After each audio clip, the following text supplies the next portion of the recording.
Hello, pirates. Welcome to your Discord Syndicates FN Hangout. I am the captain, your Captain RG3. Hold on 1 second. Is this thing working? I'm not hearing anything. Check 1, 2. Hold on. Great. Check. Oh, we're good. I think we're good. Yeah, we're good. All right. What a week. Here we are. We're ending on a low note. We're trending down a little bit today.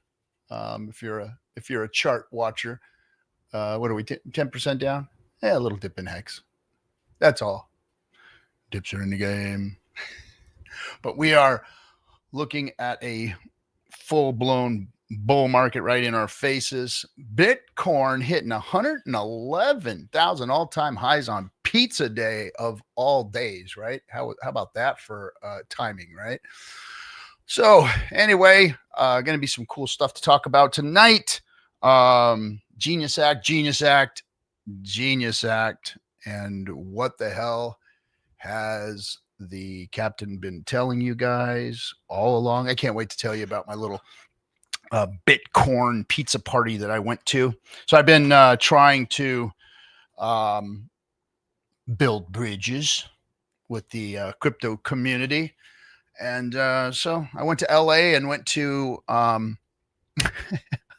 of all sponsors, the SUI sponsored event for the Bitcoin pizza party. Yeah, SUI was there sponsoring the event. Very, very interesting indeed. That's going to be fun to talk about. Let me say hello to the chat room real quick. Oh yeah, if you haven't seen it, the highest of stakes crew was out there at my boy Rackham's place and did a really cool video. We'll put that up there so you can see it. It's on Twitter, and basically just kind of introducing Rackham to the community a little better versus how he was introduced by the memers and all of you jackasses out there who had stupid shit to say about him. But anyway, that's all water under the bridge. I've always appreciated having somebody that was affecting the market and was open about it, and was supporting this market and was open about it, being close to them. I enjoyed kind of understanding or getting to know somebody whose mind was in this thing and their money was in this thing. And they weren't, part of the founding team. They weren't part of, Richard's team or any of that. They were just invested because they believed in it. And, and then all of the rigmarole that went on because we have a bunch of idiots, our community, that think they know everything. But really they don't know shit. I got some news for you guys. People in crypto really don't know shit. They think they do, and they act like they do. And they'll get there and they'll show you charts and numbers and act like they know all kinds of shit. But really, I think you should be listening to people that go, I really don't know what the fuck's going on, and watch your ass, because this is some crazy shit. But there's some cool crazy shit going on. And if you end up at the right place, the right time, you get this right, you may never have to work another day in your life. So anyway, let me say hello to the chat room, and then we'll get more into all of this stuff. Cookies and crypto. Let's go, Hexco. What's happening, bro? Thanks. Hey, Melf Tony. What's up? What's up, fellow Hexicans? He says, Da Real Z. What's up, dude? Bada bing, bada boom. What's up, flipping with it? flipping wit. So, Mayo, what's happening? How you doing, bro? Good to see you. Chaztown. Hey, I keep saying it's not so genius, but the knuckleheads like bending the knee, right? We're going to read a little bit of this and kind of talk about what's going to happen or what could happen here. Dollar value dropping against all currencies. You think? Of course it is. It's this fucking self-inflicted. Haha, all crypto SUI sponsored too funny and they get hacked. Bro, it was Ash. So it was like this is an old movie, date me, X me for sure. There's an old movie, and probably everybody's seen it because you're all fucking nerds in this space. Is Monty Python's Holy Grail. And there's a scene where the Black Knight gets his leg cut off, his arm cut off, his other leg cut off, his other arm, and he's just saying, no, it's just a flesh wound, it's just a scratch, come on, I'll bite your head off, that kind of shit, right? That's how it felt. I was trying to talk to them and they were like, no, everything's okay, but they had no arms and no legs, and it was sad to see. There were some very cool people there. I met some cool people. It was, see, now I'll say they have the highest TPS. If you're thinking this will be used for Web3 gaming transactions over just finance, I'm not too bullish on the whole Web3 thing.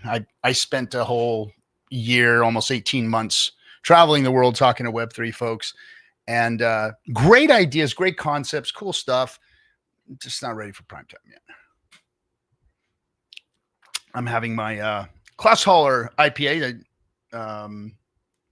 zero alcohol, hoppy beverage this evening. Not a sponsor, but I do like those things. Let's see. We've got am I frozen? Or is it just my computer here? Hold on one second. We got a problem. We have a problem. There we go. I don't know why the chat froze there on me. Let's see. Rack ain't the worst dude, Donald the Hexican says. And if you think he is, fix your attitude. All whales are welcome. Who's buying Pulse Dip with me? It's time to buy dips, you whiny bitches. Yeah. Rack isn't a bad dude.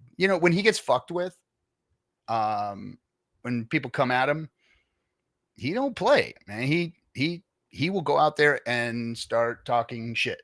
And he don't give a fuck, and he will say some shit to you that will piss you off. And he's a good dude. He's a peaceful dude, but do stupid shit, say stupid shit, and he ain't gonna pull no punches. He doesn't need to make peace. He knows who he is and what he's doing and what his value is here. And he knows who most of you are as far as that goes. And he's not afraid to let you know. And the fact that people were coming at him hard when he was going through like one of the hardest things in his life didn't make him happy, and the fact that I couldn't say anything about it because he asked me not to didn't make it any easier, especially some of you that I liked and cared about. And we're talking shit and saying some really ridiculous shit. It was rough. It was a rough spot, but that's all water under the bridge, like I said. But yeah, Rack's a good dude. He's a whale that's in the space that is making himself known to people, so you know who he is. And anyway, yeah, get to know him. Go check him out. Go on X. Go follow him. You'll get to see within the mind of a whale what's going on out there. So Gina, 'tis just a flesh wound. Yes, exactly. That's it. Then with no arms and no legs, I call it a tie. I call it a tie. Yes, makes sense. Sad. Pulse Jiu-Jitsu, I'm here for the tech. What's happening, Fast Abdul? Yes, you always say that. Boy, Captain, man, we need to expand the army. Yeah, that's what we're always trying to do here, is expand it. And that's what I try to do. I try and get out there and do what I can to build bridges, get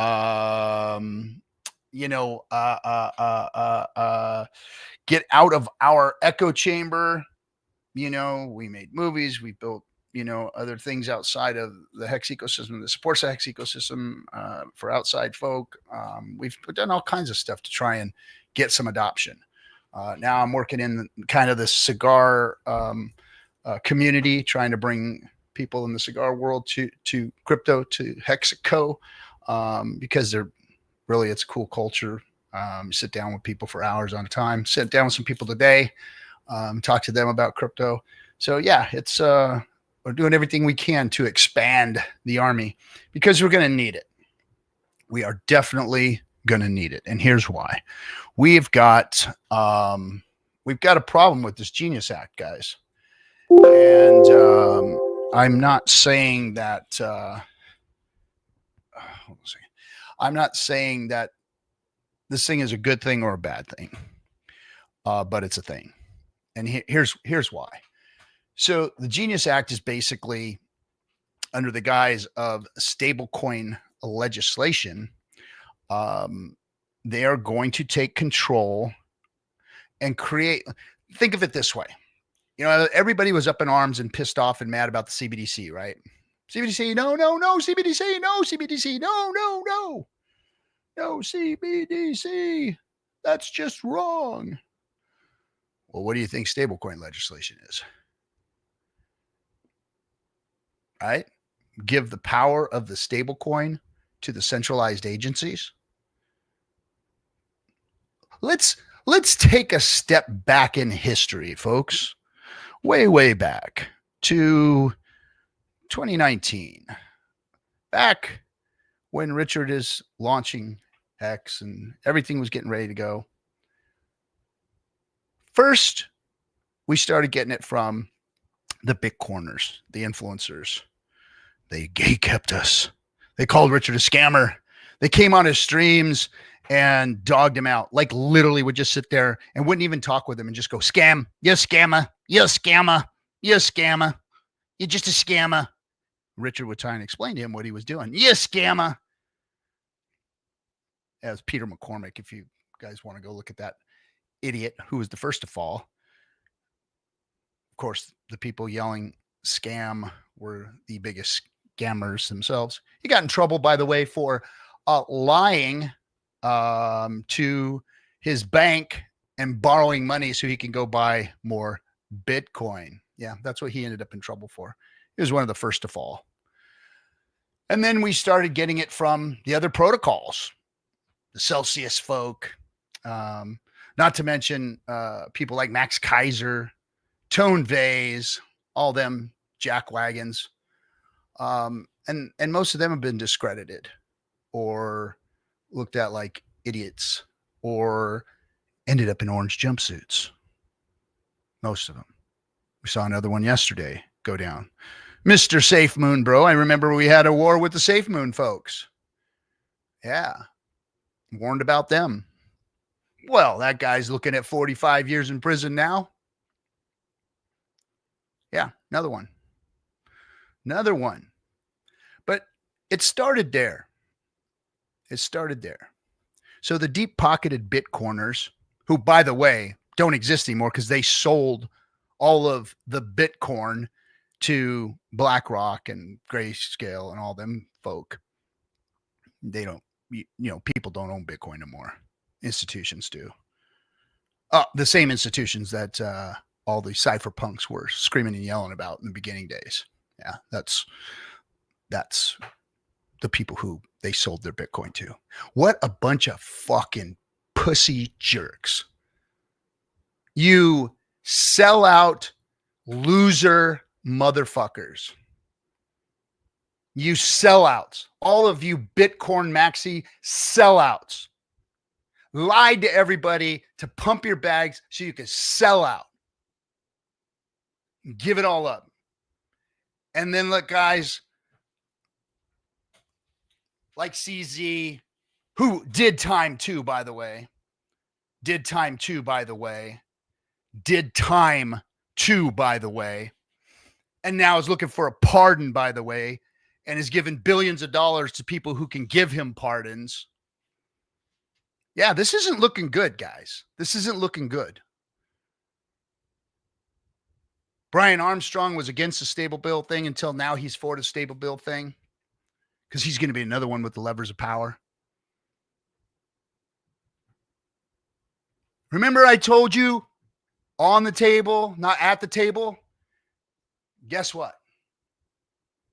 If you read the Genius Act, and I said everybody was crying about CBDCs, well, guess what? What do you think a stablecoin is in the hands of a centralized exchange? So on top of all that happened to us, remember MetaMask? Remember Uniswap? Well, let's talk about Uniswap first. So Uniswap was really the first decentralized exchange. It was awesome. right when Hex came out, Uniswap, it was like a marriage made in heaven. Out of the centralized exchanges, we were in a crypto that was completely decentralized. Code was done. That was the glory days right there.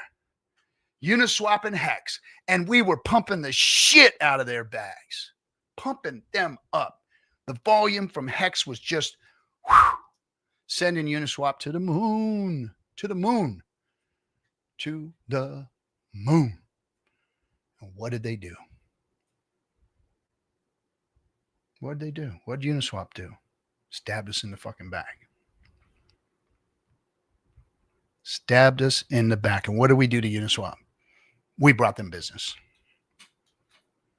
Brought them business. Made them popular. Made Uniswap popular.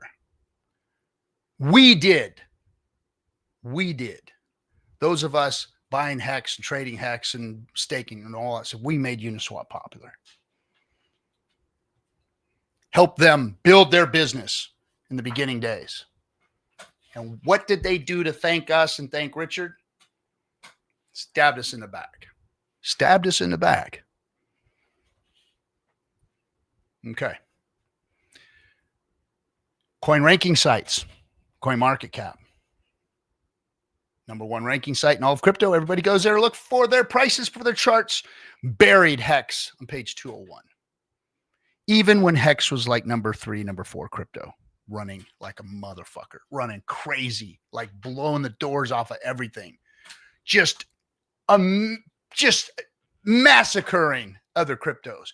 Boom, boom, boom, boom, boom. Up the ranks. Sitting on 201. Nobody could see it.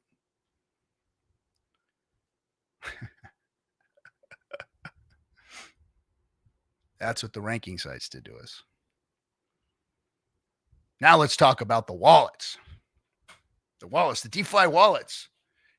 DeFi wallets. MetaMask. Rabby. The DeFi wallets. Now, what did they do to us? Well, the same thing.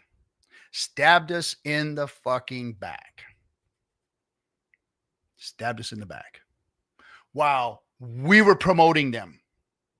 We were utilizing them and telling how awesome their protocols were and their wallets were and all of these things. How cool it was to have DeFi and to be able to use these tools that they were giving us. And what did they do? They stabbed us in the back. Stabbed us in the back. Why?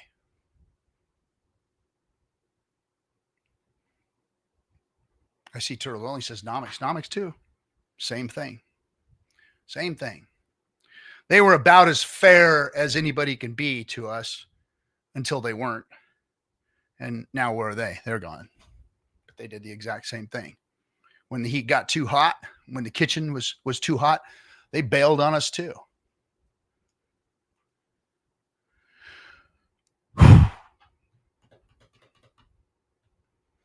So what did we do? We kept doing what we did. We kept telling the truth. We kept fighting. We kept bringing it. Richard kept bringing protocols. And we kept trying to educate people in crypto. Kept trying to save people from their own enemies out there. The trading platforms, the leverage platforms, all that bullshit that was out there. We were trying to warn and help people get away from all that shit. Now, Richard puts out an L1. PulseChain launches. Oh boy, here we go. Here we go. So we give people an alternative to Ethereum that was hurting folks. It was especially hurting Hexicans because of the protocol fees and what was going on there. And so in order to mitigate the issues of costs with the fees associated with staking and unstaking, all those, Richard made an L1 to make Hex better. And what he did is he helped relieve Ethereum with some pressure. And he also gave everybody on Ethereum free copies of their tokens over on PulseChain for you to do whatever you wish with them. Try and pump them, try and put liquidity into them, try and make them your own. They're yours. If you've got a wallet on Ethereum, that had coins before PulseChain launched. You've got them over here in duplicate. And what do? Fud the shit out of that too. Delisted it from all the wallets, delisted it from all the exchanges, everything, every DEX, all that stuff. Just boom, boom, boom, boom, boom, boom, boom, boom. Once more. Gate kept, shunned, pushed aside, ostracized, the whole shebang shaboom. Over and over and over again. So I have a question, Hexicans, PulseChains. I have a question. What do you think is going to happen to us when the centralized exchanges are running the show with the stable coins? See, what people don't understand is that if you want to move in and out of crypto, you have to use these stable coins. Now, RG, there's cards you can use and this and that and the other. Yeah, I think turn those off too, because those are exchanges. Those cards are attached to exchanges. You're putting your money at risk by putting them on those exchanges with those cards and things. I know there's ways to obfuscate and, do business. But here's the thing. This Genius Act, there's a protocol out there, and you guys should all look it up and check it out. It is called chainalysis.com. And I'll put it in there because I'd love for you smart folks to go out and start looking at this shit, because this is important. So here's the link. So this is one of the companies that is supporting the analysis of the stablecoin world. So they are going to be able to monitor your activities. Do you remember Tornado Cash? Do you remember when they said, if anybody interacts with Tornado Cash, we are not going to allow you to move money into Coinbase, or we're not going to let you move money into Gemini. You're a pariah. You have been contaminated. Look at this thing, Chainalysis. That's what the Genius Act brought to us. These people are going to be monitoring everything that goes on out there with those stable coins. Now, I don't know how far or how long it's going to be before they hit us hard or take something away or block us or throttle us down or whatever. But look at the history, guys. Look at the fucking history. What has happened to us? Who's done us favors? Who has not fucked us who could fuck us? Now, here's another one. Here is another protocol, piece of legislation, whatever, that has the ability to shut us off. What have they all done? What's the track record? 100% track record. They all fucked us. All of them. Even the ones that we helped and praised.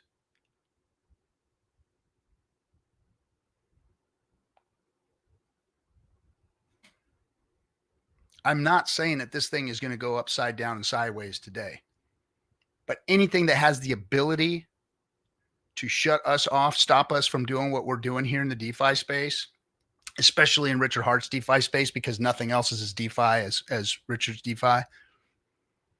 More DeFi than DeFi. I'm not saying it's going to happen overnight. I'm not saying it's going to happen right this second.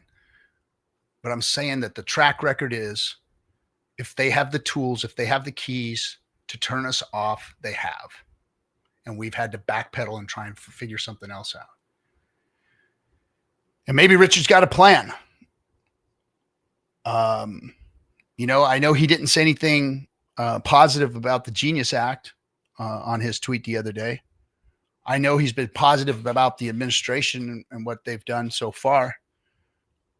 I think that there's some positive things that they're doing as far as bringing attention to crypto and whatnot. I think there's some shady shit going on behind the scenes, though. But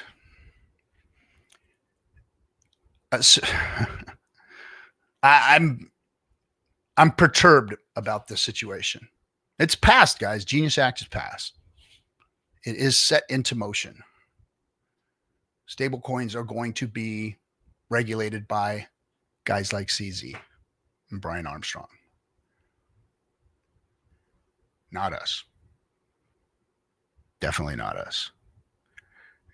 You can take your algorithmic stablecoin dreams and fuck right off.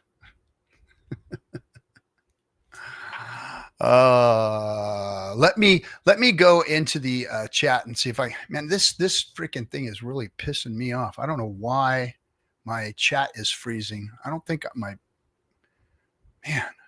is going on here? There we go. Nope, still not. Okay. There we are. Why is this thing freezing? That's the weirdest thing. All right. Let's see. And there it froze again. God bless this thing, man. All right. Well, anyway. Ash says, and they're going to sell out even more with the introduction of RWAs, like trading TSLA on blockchain low. It's getting very weird. It's getting very, very weird. And it's going to get weirder. My goodness, this thing is really pissing me off. Let me see here. Why is it doing this? This is just weird. Let's see. Donald Hexican says, the website says trusted by over 1,500 customers. Wow, 1,500. You can convince 1,500 to unalive themselves. 1,500 and win. I'm not sure what that was in regards to. I missed the context of that. If you have to ask or beg another man to use your own funds, you're just another bitch in the system. I believe you're 100% true, Dom. 100% true, bro. That is the case. What is the behemoth that is DAI on ETH? What about the behemoth that is DAI on ETH? Well, they're going to have to figure that out, right? They're going to have to come in compliance. Period. End of story. They got to be in compliance. But that also gives, I don't think it's really compliance. That's the worry. It's now they have control. They won. They got control of the stable coins. That's it. That's it. Centralized exchanges won that. They won it. Someone correct me if I'm out of line here, but when a surveillance stablecoin becomes the norm, what we'll need is a giant liquidity pool with the surveillance coin paired with a real DeFi stablecoin. Well, here's the problem with that, Don, is that, like you said, if it's a surveillance coin, remember when they did that with Tornado Cash, it was like, hey, anything that interacts with this bullshit right here, we're not going to let you do business with us. Your wallet is now blacklisted. Blacklisted. That's the kind of shit they were pulling at that time. That's, when they have a surveillance stablecoin, just use Monero, Brasology says. Yeah, bro, until you try to trade your Monero for something, right? I'd love to see us be able to, go to the grocery store and buy stuff with just straight crypto. But I don't think that's going to happen anytime soon. Use your Monero or whatever. But remember, everything's monitored. Everything's going to be monitored. Go look at this company. This blockchain data platform that is going to be the analysis of the stablecoin system. Chainalysis.com. Chainalysis.com. I dug into the Genius Act to try and find out who was going to be doing the surveillance. Who is it that's going to surveil? Where is the U.S. legislation focusing this at? Or who's doing it? Well, the AML, KYC, and all of the interactions of the stable coins and the wallets using those stable coins in and out of, onboarding and offboarding platforms will be monitored by that system. So there's a lot to this. It's nice to see legislation being put in place, but there's a poison pill in here. There is a poison pill in here that doesn't look good for DeFi. And of all the examples that I gave you guys over what's happened to us in the last 6 years, the last 6 years have been, screw you guys. We don't care how honest you are. We don't care how hard you guys are working. We don't care how much you care. We don't care how good your protocols are that Richard built. We don't care. We don't like you guys. We're trying to do something here. We're trying to take this over. We are trying to get hours out of it. And the people that should have been backing Richard up and backing us up fucking sold out.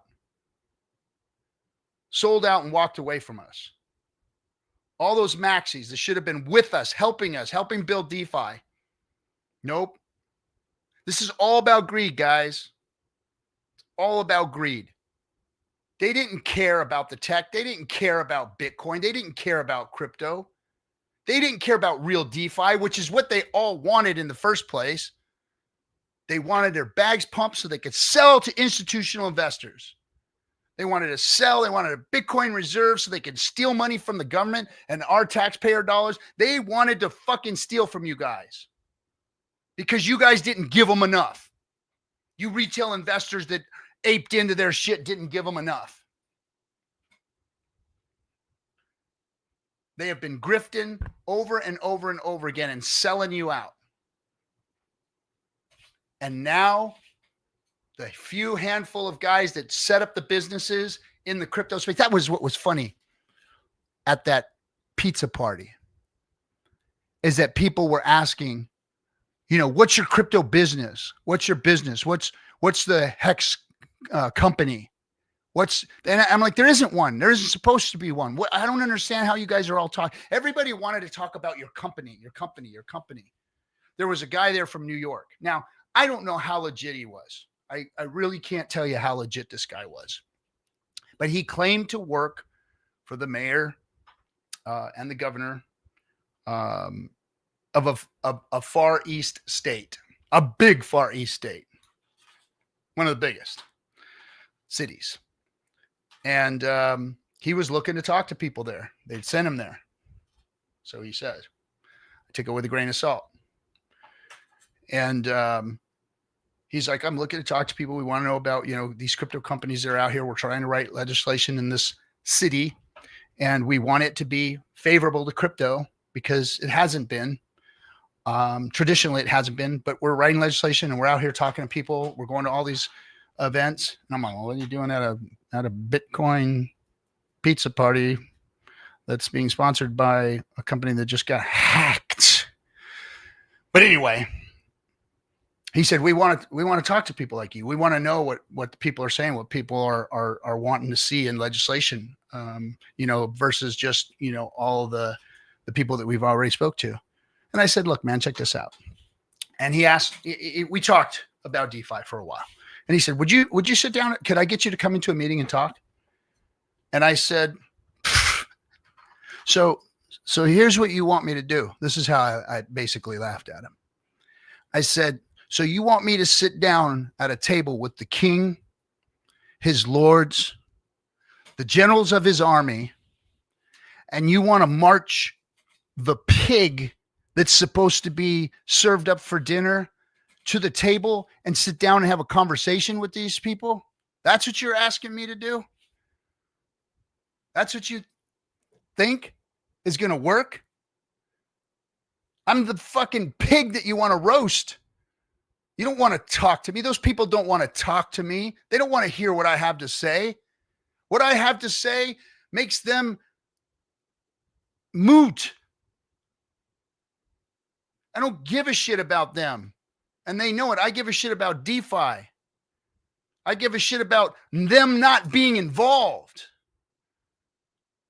And you want me to go talk to them? You're crazy. It doesn't work that way. You guys don't know what this is all about. You don't know what crypto really is. You don't know what DeFi really is. You don't get it. You guys think it's something to grab and build a business around and centralize and you're going to make it better for everybody. That's not why it was made. See, everybody's trying to make their money off of it, And I've seen it in our own space. I've been part of it. I've done it. And it doesn't work. It doesn't work. No matter what we do here, no matter how hard we try and, build things on top of or around, it's just DeFi's got to find its spot first. And then you can support it maybe, but you can't control it. And these people want to control it. And that's the problem. They can't have control of it. We can't allow them to have control of it. And they're inching their way in deeper and deeper and deeper. And now they got the fucking, they got the neck lock in deep, guys. Are we going to tap out? Because that's what's going on right now. They got our back and they got us in a fucking naked choke. A deep naked choke.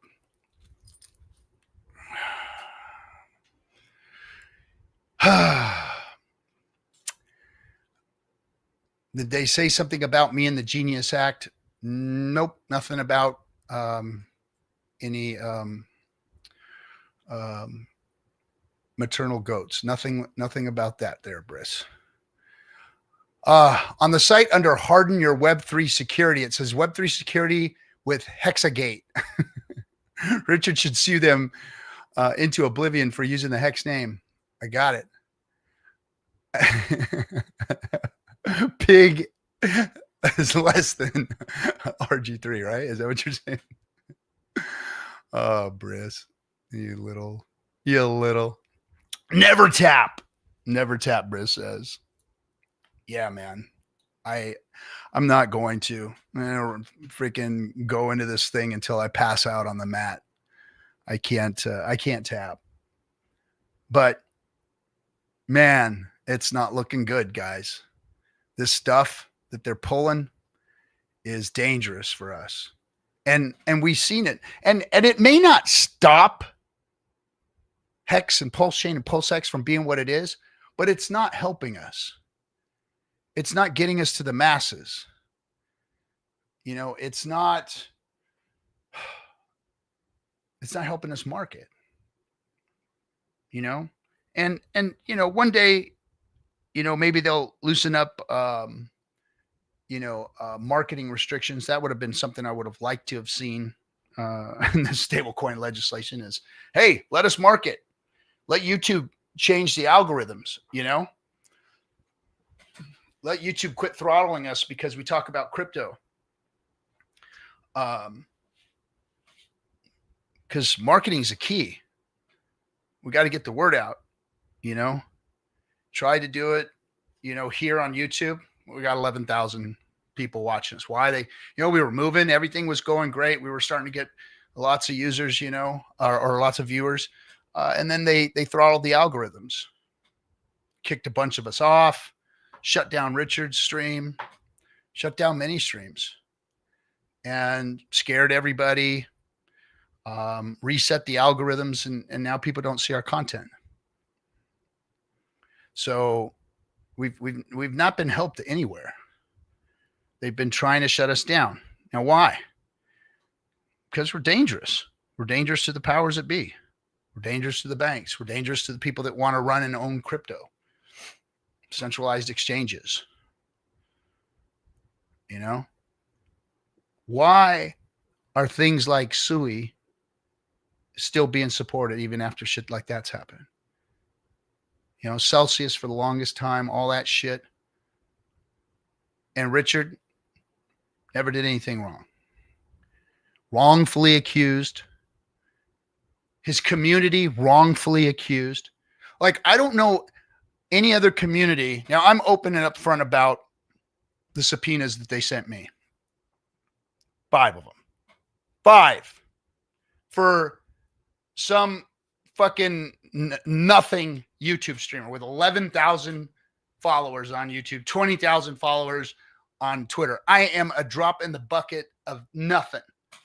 5 SEC subpoenas. And on top of that, and you guys don't know a lot of the people behind the scenes who have been subpoenaed, but they went after people that aren't even influencers, who had hardly any involvement in the community. You don't see that out there anywhere else. They came at us hard. They took it hard to us and have been.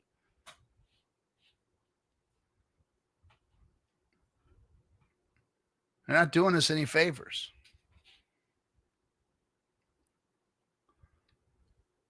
You know, I wish the world can see the stuff that we're saying, what we're doing, what we've been talking about for 6 years, what Hex is, what it means to the average human being, what kind of a tool it is. Instead, they just clown on us. You know, we kind of try and do everything we can to bring attention, you know, and do our thing. But it seems that it keeps falling on deaf ears. And we're not getting any help anywhere. So, you know, I'm down, but I'm not out. I'm tired, but I'm got no quit in me. Out here for the last 3 years during the bear market, you know, eating shit and barking at the moon. And, you know, it's disheartening, but it's not the hardest thing I've ever done in my life. You know, it's not like that, but it's disheartening to see the best protocols, the best founder, the best crypto, the best hope. If crypto was going to fix the money, fix things, Richard has given the best options for hope that exist. And they've been shit on. All right. I got somebody in the green room. By the way, this is your show, everybody. If you want to come in, I'll put the, I don't have a producer today. I think she's out gallivanting around somewhere, partying in LA or something like that. Let's see. There we go. There. And there's the link to come on in. I'm going to bring up a guy who hasn't been around here in a while. I guess he doesn't like us anymore, but my little buddy, my little pal, Brissology. What's up, dude? How dare you say I don't like you anymore? How dare you? I know you like me. I know you love me. You love me. I'm like herpes, man. I always come back. I think I'm gone, and then I just come back. Coming back. So what's happening, dude? What's going on? Nothing. Just chilling out. Yeah. Listening to your monologue. My monologue. Yeah, it turned into a monologue when nobody shows up. But I had some, you know, I've been reading this Genius Act and you know, What's it do? Just give the government the power to shut down stable coins? Well, what it is it's stablecoin legislation that allows stablecoins to exist and be regulated. So they're going to give the centralized exchanges the ability to prove themselves. Like, so now you're going to have it backed by, you know, dollar for dollar assets. You know, Sounds horrible. You're going to be monitored every 30 days. You know, so the government's going to step in and monitor and make sure that you've got your reserves, make sure that you're in compliance. And they have control of that coin, and that coin operates just like a CBDC. So they can do KYC AML. They're using this chain analysis protocol to monitor what the stable coins do. So, you know, you remember when Tornado Cash got busted, right? Yeah. Do you remember kind of how it all went down, what they did? How they were flagging wallets that were using it and stopping you from, you know, transacting? Yeah. So I use that as an example of how they could kind of take control of people's wallets, self-custody wallets. And at some point, you know, make it to where, hey, you got to use these custodial wallets to use the stable coin and move it back and forth and this and that and the other. and you can't touch DeFi wallet. I mean, I'm not saying that that's what's in store, Yeah. but when But we it's a when we look slippery slope, right? at a slippery slope, and when we look at the history of what they've done to us in the DeFi space, especially us, right? You know, when have they ever done us any favors? When have they not used the tools that they have against us? Yeah. Don't let the Democrats get back in power. Well, They're this is gonna all screw us all over. going on during, like we're supposed to have favorable actual conservatives in here now. I mean, we got every agency has a crypto freaking advocate in it right now. If And Elizabeth Warren gets back in power, oh, we're all cooked. see, forget if she comes in, what's going on right now, bro?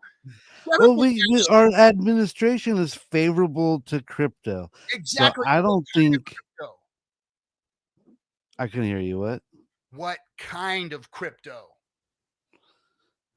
Bitcoin? Hell yeah. Centralized crypto. Yeah. Need I say more? I honestly, I think we're over worrying. Don't be a worrywart, and everything's gonna be all right. I remember this was the argument freaking a decade ago. The government's gonna shut down Bitcoin. That's why you shouldn't buy it at $200. And now look at it. It's $100,000. We're gonna be okay. I think it's gonna be fine. Wait.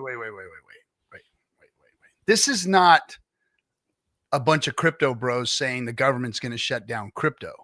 This is legislation that just passed that gave the power of stable coins to the centralized exchanges, to CZ.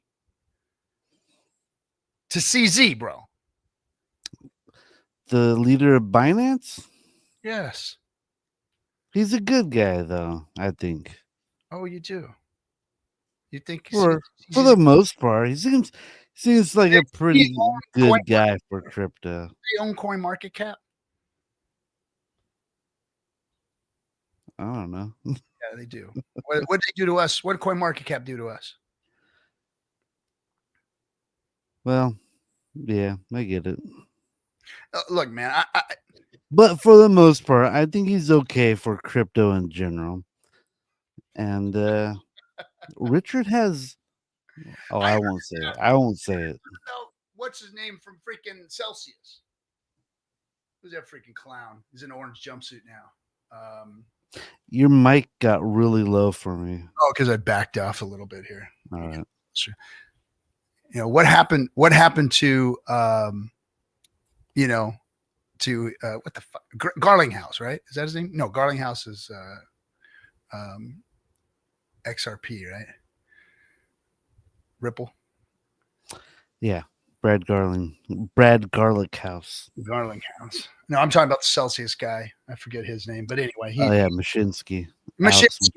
Oh man, I heard so much about Mashinsky. Oh, he's so good for crypto. He's so smart. He's Richard Smart. He's good. Look at the way Mashinsky dresses. I can tell he's a good guy.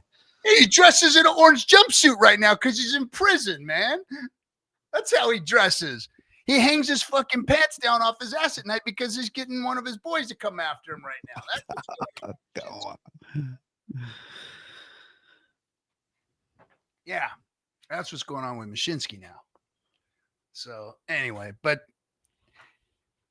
even the protocols that shouldn't have fucked us did, like Rabby Wallet. Look what Rabby Wallet did to us.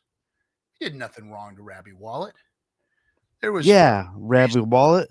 Why you do us so wrong? Why you do us so dirty like that?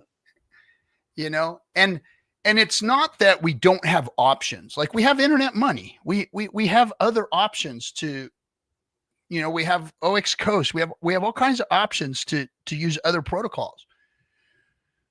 But it's not helping our cause any when the popular protocols that people are looking at when they come into crypto, then the retail investors are coming into crypto. If we're not getting the attention of those from those protocols, then it's not helping us marketing wise. That's what I'm kind of getting at here as far as that stuff goes. And them throttling us at all. Like they may not shut down or shut us down, but what if Coinbase just decides they're not going to do business with people who have Hex in their wallets anymore? They're not going to let anybody who's interacted with any stable coins on another chain that's not their crypto or their stable coin because of rules and regulations, because the government says we can't do that. So we're going to have to, shut you down. Sounds like racism to me. It sounds like favoritism for sure. It sounds like cronyism is what it sounds like. Can I get some love in the chat for my boy Litecoin? Come on, guys. Forgotten hero right here. Over to the gold. Let's see what let me read some of the chats. Let's see. Government doesn't need to shut down BTC. Oh, thoughts in the chats. What's happening, buddy? What's wrong with CZ? Somebody says. We'll work around it before. If China can't ban it, USA surely can't. It's not even about banning though. It's about we need DeFi protocols. We need Hex, PulseChain to be easier for people to get in. Do you guys want to be right, or do you want to make money? You know what I'm saying? Like, you're right. Yeah, we can go do this stuff on a fucking island out there with nobody else on it and keep stealing from each other's back pockets. Keep on. Let's just keep on going. Sell pressure. Let's keep on moving. Sell pressure. We can trade with each other. Yeah, we can trade with each other. And we can use the coins, and if we use the coins, then the value stays in there. See how it works? We can make our own businesses and we can farm our own food and grow our own cattle for each other and just use Hex. We'll make Hexico somewhere. Oh man. Your funds are sat food until they're not. RG3 is just so crypto smart. It's hard for him to talk about it with other people now. Mashinsky, yeah, thanks. Let's see. Say what we will about Reggie Middleton grilled AI for the truth about BTC last week, and he killed it. Yeah, okay. Reggie's he's always been a thorn in all of our side, and him and Richard haven't ever been friends, but yeah. Let's see. Conversation. Okay. Buy other coins other than RH. Buy other coins other than RH projects. Diversity in your holdings. I don't think that's a smart move, to be honest. But hey, to each his own. We can be sure of anything truly, but the will of the people. We can be sure of anything truly, but the will of the people. Will of the people. Gina says, Corp still hate us. Hey, still hate the banks. They can do programmable dollars better. Yeah, they've done programmable dollars better. We've been on programmable dollars for a long time. Well, digital dollars anyway. He removed the keys from noobs and plebs. Yes. Fuck Rabby. For real. Yeah. Shabby Rabby. Rabby Stabby. Us in the backy. Yep. Reggie Middleton is the man. Anyone saying otherwise is just hating. I don't think so. I don't like Reggie. He's just he was a dick to us. I don't like Reggie. That was a long time ago. It's all water under the bridge, but yeah. Sounds like white supremacy. Ugh. What is that anyway? I'm too sick and tired of all this stupid racist talk. Shite coin. Circle jerk. Yeah. Grow that cattle, son. Yeehaw. Let's see. The real threat is they will be able to say, oh, let's put this up. Oh, you bought this coin we don't like? Now you'll never be able to trade anything in your wallet for dollars. That's the ultimate fear, right? Like that's I thought you were going to say goal. The goal is to never use dollars again. Well, it's going to be a while before that happens, bro. I mean, yeah. When the dollar collapses, you're gonna wish you had some hex. Got plenty of that. I'm worried about what happens if the dollar collapses, which Actually, I think the funny part is that I think cryptos could save the dollar from collapsing. Because the problem is that we're gonna have hyperinflation, right? Where like the debt we owe is more than what they print on a yearly basis. And what could happen is eventually they could just funnel that money into cryptos, and then we won't have that hyperinflation. they can funnel the debt in there too and fuck it all. Exactly. Yeah, that's what I'm talking about. Yeah. And I mean, that's what the US is good at. That's our biggest export is debt. And so, I mean, it's scary to think about all that because the dollar, I think that, everybody says, oh, dollar crash. I don't think dollar crash. I think it's more of a dollar lose its crown and other currencies and things step in and mitigate the issue. I think that's more likely to be what happened. I mean, we are talking about the imaginary horribles here. And like you said earlier, hey, everything's going to be okay. Calm down. Yeah, I mean, you're right to an extent, but we have to look at the possibilities, not look at them as those are the things that are going to happen, but the possibilities and who has their hands on those levers of power and what those levers of power do to us and what those levers of power have done to us already. What's the track record? What's the history? What's it look like? That's what I'm trying to get at here is that they've never done us any favors. Whenever they have had a lever, they've used it against us, and we need to prepare for that or, be ready to mitigate it somehow. Exactly. Trump isn't going to be here forever. Evil will come again. Evil will come again. Yeah. Stay off the politics. We're not going to talk about your boy. Bring the money printers back on. Oh boy. Yeah, that's what we need. We need the money printers back on. Just crank them up. Just fill the glass up with more water. It's it's overflowing already. Just fill it all up. We'll just drink the water off the counter.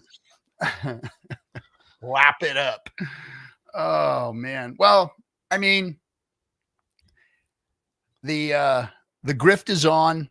Watch who makes the money. Watch where the money's going. By the way, CZ, bought a whole bunch of that stable coin, or of that Trump coin, billions. So he did he? Yeah. Nice. Yeah. What's that all about? I don't know. Maybe he's trying to get in favor of the king. Yeah, maybe a little pardon for his jail time he did. Boom. I'll buy $1 billion of Trump coin. I know if it gets me out of federal prison. It'll give you a pardon. Yeah. I could just dump it later. What about Hoskinson now? You saw him praising the El Presidente over and over, and then all of a sudden, now there's charges against Hoskinson for maybe there's accusations of him. You think that's what happened? He was praising Trump, and then the Democrats went after him? No, I think that he knew what was coming down the pipe, and he was trying to get favor because he's going to need a pardon. What did he do? Did he? Well, the word on the streets is that he manipulated something, and it's to the tune of 600 million. And it's just an accusation at this point. Of course, it's not. It's the same. Was he trying to stop a hack attempt or something? No, I haven't really read deep into it about what it was. But it was him.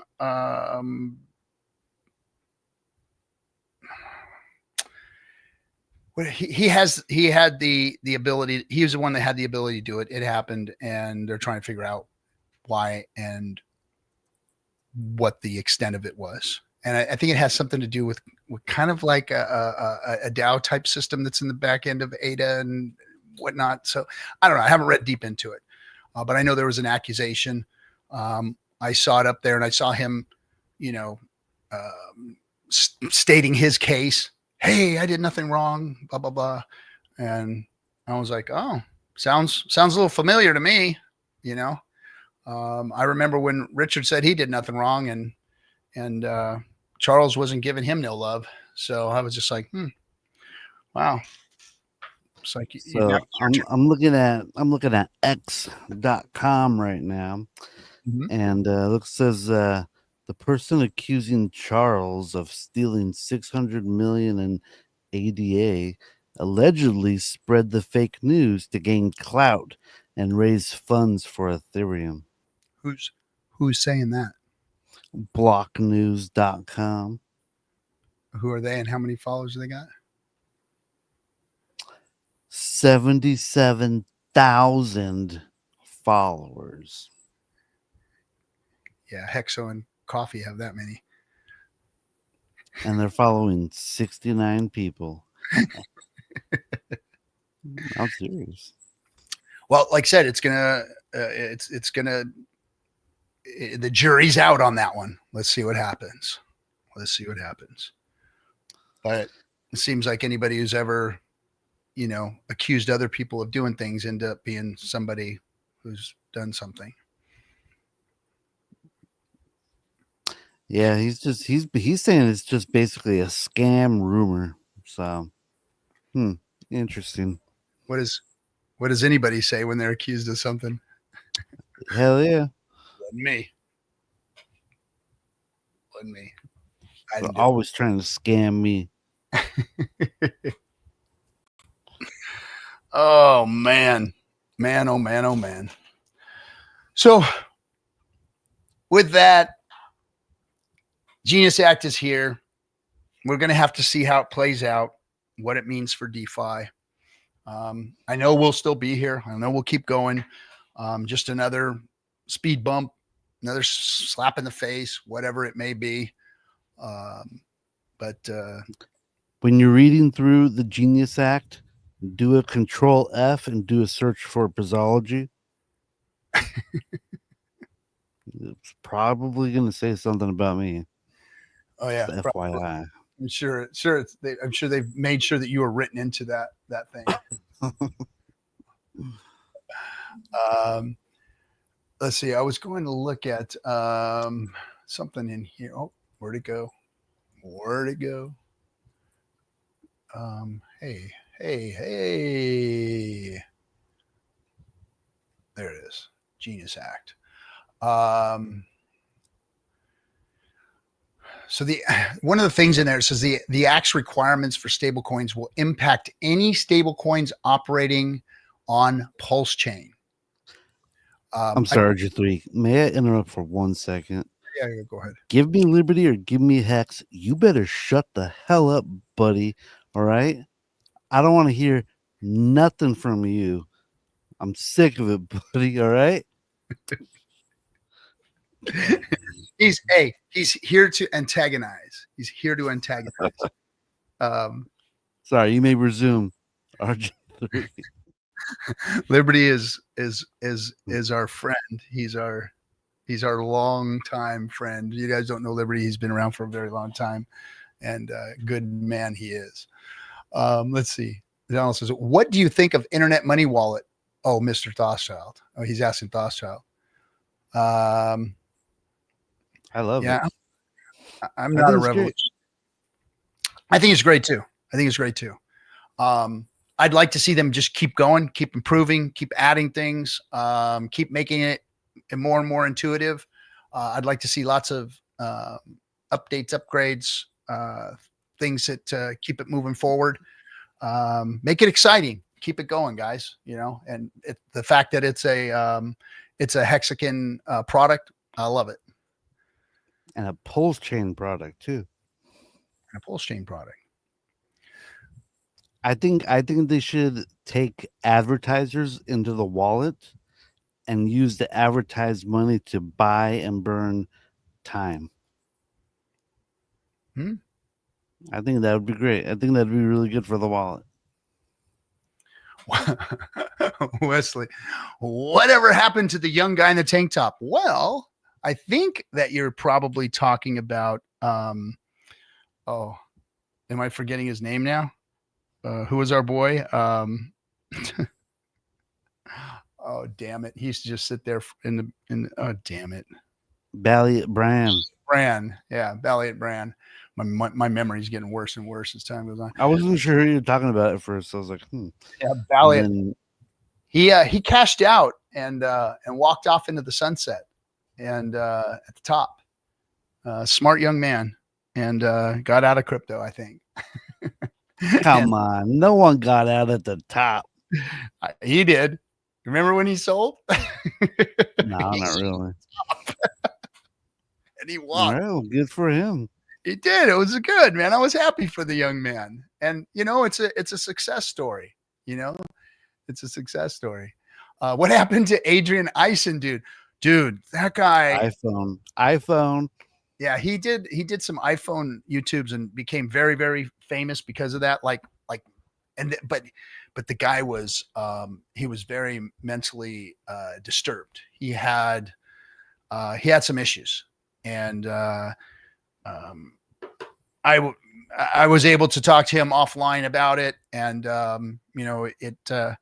he really had some issues. I don't know what's happened to him since, but he's had to kind of move on because it really affected his mental health, which wasn't great to begin with, and it just was in decline at that point for him. So my best to him. Hope everything's all right, but I haven't heard from him for a while. Let's see. Balliet Brand retired at like 25. Yeah, Hex retired at 25, and yeah, and he walked. He did really well. Did really well. He was calling for like $100 Hex, I think. No, Adrian Eisen called for $17,000 Hex at one point. Hell yeah. $1,000 Hex is what he had it all laid out too, and how it can go to $17,000. And of course, it was moon math and all that. Anything under 17,000 is FUD. Yeah, it's FUD. I just said, hey, Hex went from here to here, and then went from here to here. Now it's going to go from here to here. That was about as moon math as I got. I didn't say after it went to here that it could go back down to here, back down to here, and then back down to here, which is a head and shoulders and shoulders and shoulders and shoulders and shoulders, which is what Richard calls it. And that's what we've done since the top is shoulders and shoulders and shoulders and shoulders. Let's see. Somebody needs an avatar. I see Bran in chats once in a while. Yeah, I haven't seen him for a while. It'd be nice to hear from him. I really like that kid. I really did. And he was cute. Let's see. Let's get back to having fun. Can we get Give Me Liberty a link so he can come on? I don't know if he does that anymore. I'll put it in there for him. I mean, I'll send it to his. I know he wants to come on. I can see it in his text. I haven't seen our boy on this show, and if he comes on, that's a bullish signal, guys. If Give Me Liberty or Give Me Hex comes in here, that would be a bullish, because he used to come in like in the beginning of Discourse Syndicate, like in the early days. A lot of you probably don't remember him or see it or have seen him, but he used to come in and hang out with us. One of the more sensible minds, a man that lives and works in the real financial world, a real successful human being that doesn't need crypto, that kind of laughs at it, and has a real good grasp of reality. And it was nice having him around. And it's been a void ever since he's left. Because now he just gets stuck with guys like this here, Mr. fucking conspiracy theory. World sky is falling. You know, own the I libs. just told you we're gonna be fine with this Genius Act. See, I'm not the sky is falling. Yeah. Oh, we remember, they say. What do you guys think about the highest 2 coming out? Highest 1 didn't do real good. I hope they make me look really good. Highest of stakes. If you use any of my video footage, can you just speed it up by like a 2x? Thank you. Take a couple pounds off of you. Yeah. In the center. Come on, man. When am I going to get you in the gym with me? When am I going to get you taking care of yourself and getting up off your couch? And that's a lot to ask, man. Come on, man. Just come on, man. I'm just going to start coming. I'm just going to start going out to the gym out there. Come grab you in the morning. We'll go to the gym. That's what we'll do. All right. Let's see. Average N2 feels like maybe all the old gangs getting back together soon. I hope so. Yeah, I really do. What do you guys think about highest 2 coming out? So I'm indifferent. If everybody thinks that we need to make it again, cool. I'm down with it. I think there's a lot of story that was missed during the bear market, and then here we are. We're going to start, filming again in a bull market, and then finish filming, and then everything's going to crash again. Is that the way we want to do it? I don't know. I'm just playing devil's advocate here. It's going to take us another 1.5 years to film it, get it out, and then it'll be bear market time when it comes out. Is that going to be cool? That's what I think it should be released in 2028 or 2029. That's when the next Bitcoin halving happens. Like film it. I don't know. There was a lot that went on, during this last 3 years. This last 3 years there was a lot of drama, man. A lot of pain, a lot of misery, a lot of drama. You want to see a story, show the real shit. Show what really happened to everybody during the bear market. I want to see a 10 episode series, like an hour per episode. Yeah, that would be interesting, I guess. RG3, can I show you my favorite piece of workout I have? Machinery. Check it out. I'm gonna show it to you. Right? I got ropeless jump rope. A ropeless jump. So you just spin them. Are you fucking kidding me? And you jump. Are you kidding me? You really have those? Like you own those? Yeah. See that? I'm working out. Dad. I'm working.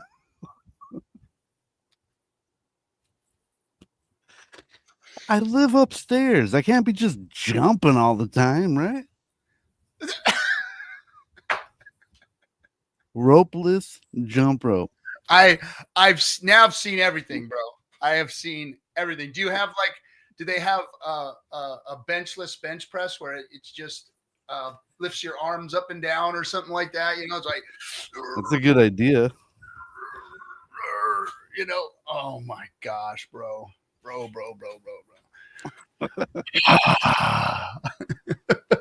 Ropeless. I've never heard of anything like that in my life, bro. Never. Like, have you ever seen those under your desk fucking pedal bike things? It's like just pedals. So you're like doing your pedal workout at your desk. Yeah, I had one buddy. He'd be at work, and he would just be like lifting up on his desk like this. He's like, yeah, I feel like because I can't have a dumbbell at work, so I just lift up on my desk.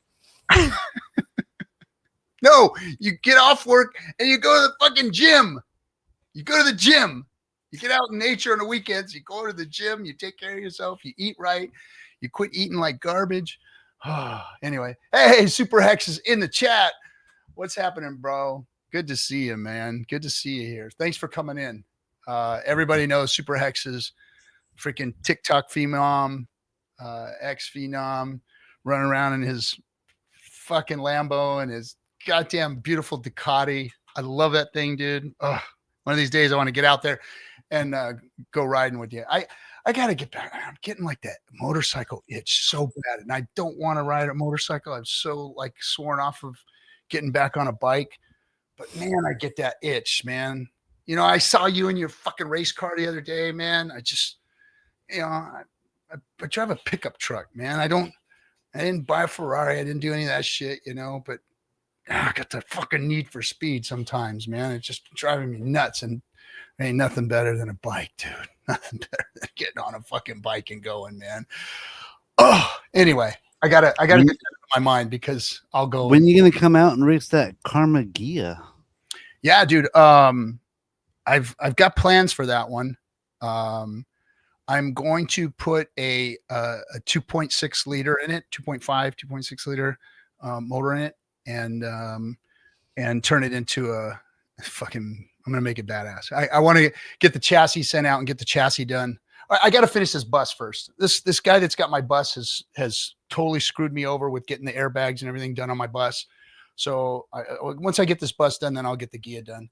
But see, it's like a motorcycle. Like I can get a really nice old school FXR Harley and just put a nasty. My buddy holds a land speed record.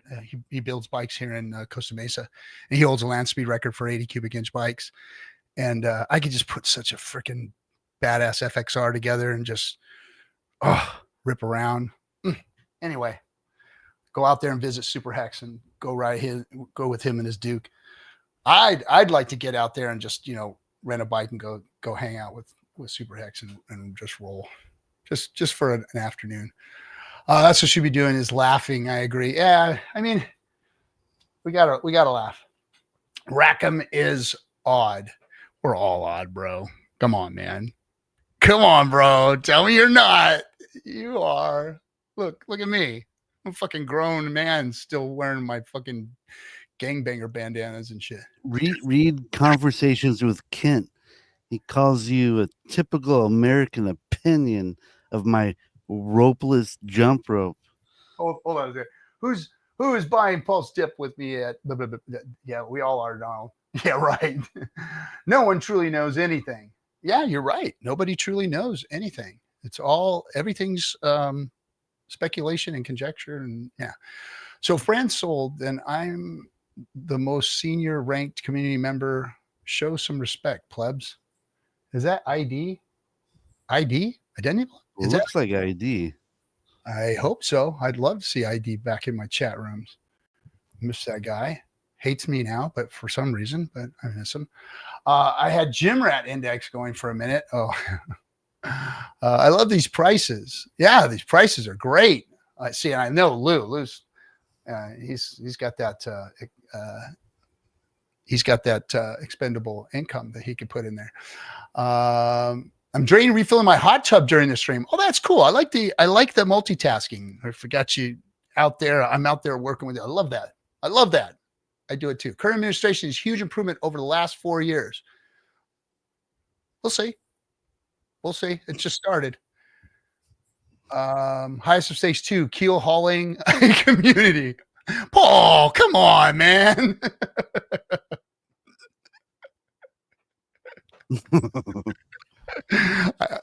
Bro, trust me, like I take accountability and responsibility for everything that I've been a part of that hasn't worked. and I gotta just laugh at it, man. I've tried, and I take criticism from everybody all the time about this stuff, but hey, you go make a fucking movie. You know, you go pay for, make, and be in a movie and do all the rest of your life too. It ain't fucking easy, man. And then have it fall on its face, you know, fucking $3 to $6 million project based on whatever, you know, we were putting in at the time with crypto and everything else. And you know, I think I'm taking it pretty good, to be honest. You know, I didn't make a dime off it. It cost me a lot of money and a lot of time and a lot of heartache. A lot of heartache. You know, put my shit on the chopping block and motherfucking chopped it off. So I'm not I'm taking the criticism, bro. And I listen. Let's see. Trying to build a hot tub time machine to take back to 2020. Please take us back. I'll take anything. I'll go back any amount of time. Looks like Rackham is going to be the lead. You know, there's not really a lead in the film. Muse Storytelling has the ability to, and in their contract, to make the story however they want to make the story. Their story is focused around individuals in the Hex community and PulseChain community, and they have creative control. It's not Rackham, it's not Richard, it's not me, it's not any of us. Creative control goes to Muse, and they're the ones that told the story, and they're the ones that are going to tell the second part of the story also. Whether I'm not in it, or Rackham is, and where Rackham isn't, or Richard is or isn't, it's not up to us. It's up to highest stakes, and whether or not any of us want to be in it, you know. Let's see. So if I was to start, let's throw it up there. If I were to start capitulating, I'll turn my RH tokens to USDT and USDC and bridge over to Ethereum and sell as fiat via like Coinbase. Would the Genius Act prevent this logic? Okay, currently, no. But they have the ability to do so. That switch exists. Imaginary horribles, parade of imaginary horribles. Exactly. But every parade of imaginary horrible that has passed through the Hex and Richard Hart ecosystem has occurred to us. Period. End of story. That's all I can say. That's what I tried to open up the show with, is that, hey, here it is. Yes, this is an imaginary horrible, but this is what's happened to us in the past when we've had imaginary horribles, and this is what could happen to us in the future.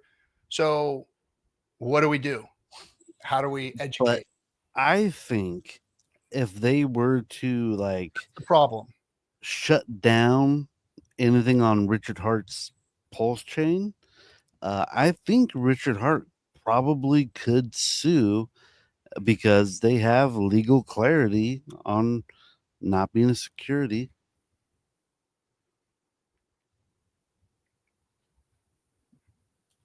Okay, I'll let that sit there for a while. Hit me up, Richard, if you need a real lawyer.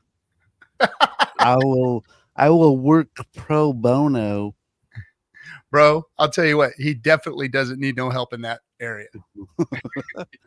Rich lawyers, whom I know are the best of the best. They are the best of the best. There is no crew like that crew. The most feared team of lawyers on the face of the planet, and they are good. Let's see. Okay, that was that one. Marvin Hagler. Whoa, the Marvin Hagler quote said, "It's hard to wake up and do road work at 5 a.m. if you're sleeping in silk pajamas." Bro, fuck, that hits home, man. That hits home. I was a blue collar guy, and for 35 years I came home in the dark and left in the dark. And it was like sometimes I'd just come home, take on my clothes and pass out, get up and take a shower. Sometimes I come home and take a shower, or and pass out. Sometimes too tired to do it. And then I get back up in the dark, and there, Gosh, I remember those days. You know how many times I got in trouble for not getting to work on time? I can only imagine, buddy. I can only. Man, I did not want to freaking get up. It's funny if people, you guys don't know, but you know, I worked in an industry, and I actually worked at where Brasology worked for all his days too. I actually did work at his plant where he worked. We never met back then, but we both worked at the same facility. I was a contractor going in there doing work, and he actually worked at the company. Aerospace. Back, well, you guys were fasteners. I mean, right? I mean, it was aerospace fasteners. It's for aerospace, buddy. Yeah, aerospace fasteners. Well, I mean, yeah, and they make bolts and screws, rivets, and washers, and mostly rivets. Rivets, yeah, rivets. And I was a thread roller. Oh, you were the thread roller. So he worked on these little itty bitty machines that rolled threads onto the. The machines I worked on were like the size of a small car. Itty bitties for that place, because you look at some of those hoggers that they had there. Oh shit! What was, I'm already. Oh, thank God, I'm forgetting the name of some of these machines. The cold headers, the headers, those things were monsters. The presses that were in that place were monsters. Those presses that were, I had to put those presses on that. You know how we had to come inside up on top of that dock of your guys', as you guys don't have ground access. So everything had to be put in up on that freaking dock and zigzag up the dock and bring those freaking machines up there. And some of those machines were, 40,000, 60,000 pounds. They were pretty heavy. And it was a pain in the ass going to that place. I always hated it. Yeah, some of those machines are super heavy. Yeah, they were super heavy. And that place is huge, like huge. And and all those machines, they have these pans underneath them because they just drip oil all over the place, like just spraying oil, because they're cutting and shaping these fasteners. And so when a guy like me has to go in and move that machine, I got to go and take them out of the pan, and so that means somehow, some way, you got to lift them out of the pan without screwing the pan up. And you're talking, anywhere from 3 to 60,000 pounds in one of these pans. You got to rock it up, get it out, and slide the pan out from underneath it, and then put it on wheels and get it out. And you're in that oil like all day long, just rolling around in that freaking cutting oil and the chips. And, I mean, I've got metal chips in my freaking forearms to this day that just are stuck in there from crawling around in that shit for years and years and years. But anyway, good thing we're not there anymore, right, Briss? Yeah. That was a rewarding job, though. Like, putting on the threads, it's a lot harder than it seems. It's not very easy. And when you finally get it figured out, because it has to be within spec. Because you can make threads all day long, but if they're not in spec, military spec, it's like they gotta be in spec. Yep. And so getting that right, and then once you get it in spec, you have to take it to like a person that will cut it in half and stress it out and look for cracks within.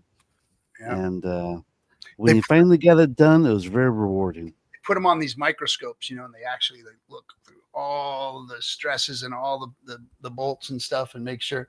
I moved all that stuff too. Oh, look at this. RG is for mass migration. You son of a gun. You know what that really means? You're for slavery. That's what that really means. No, I'd rather us be enslaved. Yes, I would much rather us be enslaved than people coming in here trying to make a better life for themselves. That's for sure. Whenever I don't have a view that matches with the conservative maxis, they call me a bleeding heart liberal. And the bleeding heart liberals, whenever I talk about guns or punishment or anything harsh or conservative views, they call me a conservative pig. So I don't fit in any of your boxes. You can have your little boxes. Sounds about right. You saw my comment earlier. RG3 and then an arrow pointing to a pig. Pig, yeah. The pig at the table, not on the table. What's your favorite stable coin? Mine is Ripple stablecoin. No, not even going to talk about that because there is now that stable coins have been legislated. We're going to have to see. We're going to have to see. My money is on. Gosh, I hate to say this. Brian Armstrong. I think he's our best hope. CZ has already proven himself to not like us. In fact, we sued him as a community. For those of you who don't remember, we sued him, and it's still a case against CoinMarketCap. So, yeah. What do you think about Binance doing all those heartbeat posts and heart stuff related to the heart? I ain't reading into it. Let's make a Hexaco weekly sitcom. Yeah, sure. What do you think I've been doing for 6 years? Should do it from the builder's perspective. Yeah, that's in Pittsburgh Steelers. Yeah, okay. RH is a Republican. I don't think so. I think RH is more of a libertarian type. I don't know. I hate that shit. Oh, ladies and gentlemen, boys and girls. I knew he'd show up. We're going to get nostalgic here. Our buddy, Give Me Liberty, or Give Me. I loved you guys before you guys were famous. Thank you. Always remember who was nice to you before you got famous. We got less viewers now than we did before, bro. That's because I had to turn off my thing so we didn't have reverberation. Oh, I'm not new, so. How you doing, man? Good to see you. I just saw you. Yeah, well, good to see you in here. Good to see you guys. I'm in my pajamas. I'm like, don't these guys have anything better to do on a Friday night? Got your jammies, your golf shirt on. 9 rounds where I go punch bags. Oh, it's a punch bag place. Yeah. Is that your workout? You go out and do the violence thing? Remember violence? Yeah. Does anybody remember violence? I remember violence. Yes, I remember violence.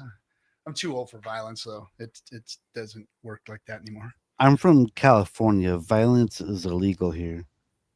What are you talking about? We invented it. We invented it, bro. People think California is like, come to my hood, man. Come to the wood. Come to the wood and grow up in the wood in the 70s and see what violence was like. I'll show you something. That's when the wood was white. No, there was 3 of us. Well, that's about as white as it ever was. There was literally 3 kids, me, my brother, and another. Well, there was 4. There was a little girl, and there was 3 boys in our school that were white. And I'm only half, anyway. But yeah, it was. Yeah, things were different back then. Things were definitely different. Donald the Hexican. That's the laziest shit I've ever seen, Mr. Brasology. Bro, Lou, did you see his thing? Did you see his? Yeah, I remember those. You remember those? Oh, you've seen. Yeah, it's always some fat chick that's always using those. And like, you peek into the aerobics room and there's some lady just with these wireless. They look like those click clacks that have been separated. It's Bluetooth jump rope. Retarded. Let's see. No one will care unless PulseChain is number 1 in market cap and RH is crown create crypto. I'm sure that has a reference to the movie. Yeah. Let's see. I want to see real world style house full of hexagons as the price goes to the next bear market. Yeah. Actually, I think it would be nice to see the highest of stakes part 2, but filmed during the bull market. That's what's going to get everyone excited. Well, it was filmed during the bull market the last time. Was it though? Yeah, it was. Okay. It was 100% filmed during bull market. And when it came out, it was bear market time. And everyone said, fuck that. I don't want to be reminded of what's happening to us. But look at all these happy-go-lucky sons of bitches showing their wallets with millions of dollars in it and blah, blah, blah, blah, blah, blah, blah, right? This is called the dream account. Yeah, the dream account. What happened to the guy who put his mortgage money in Hex in the beginning of the bear market? Well, you had to go and mention that. Well, that was my buddy who put his money in.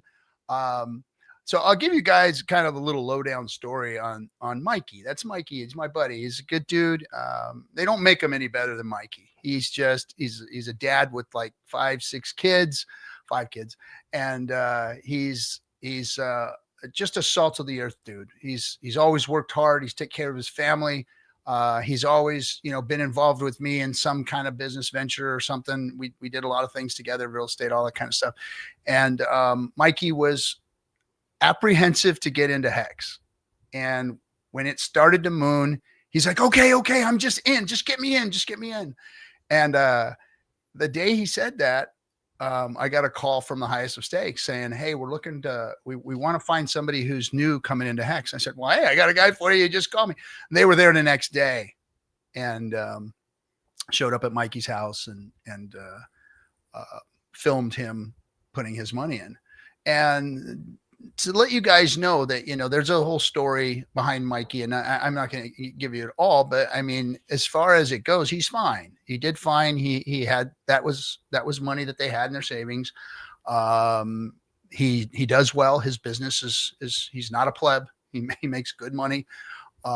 He lives in Texas. He's optimized his earnings, and he's dollar costed in all the way down. So he's changed his entry position from 40 cents, 50 cents, whatever it was. He's all the way down into the sub 10 cent stuff. And so he's done well.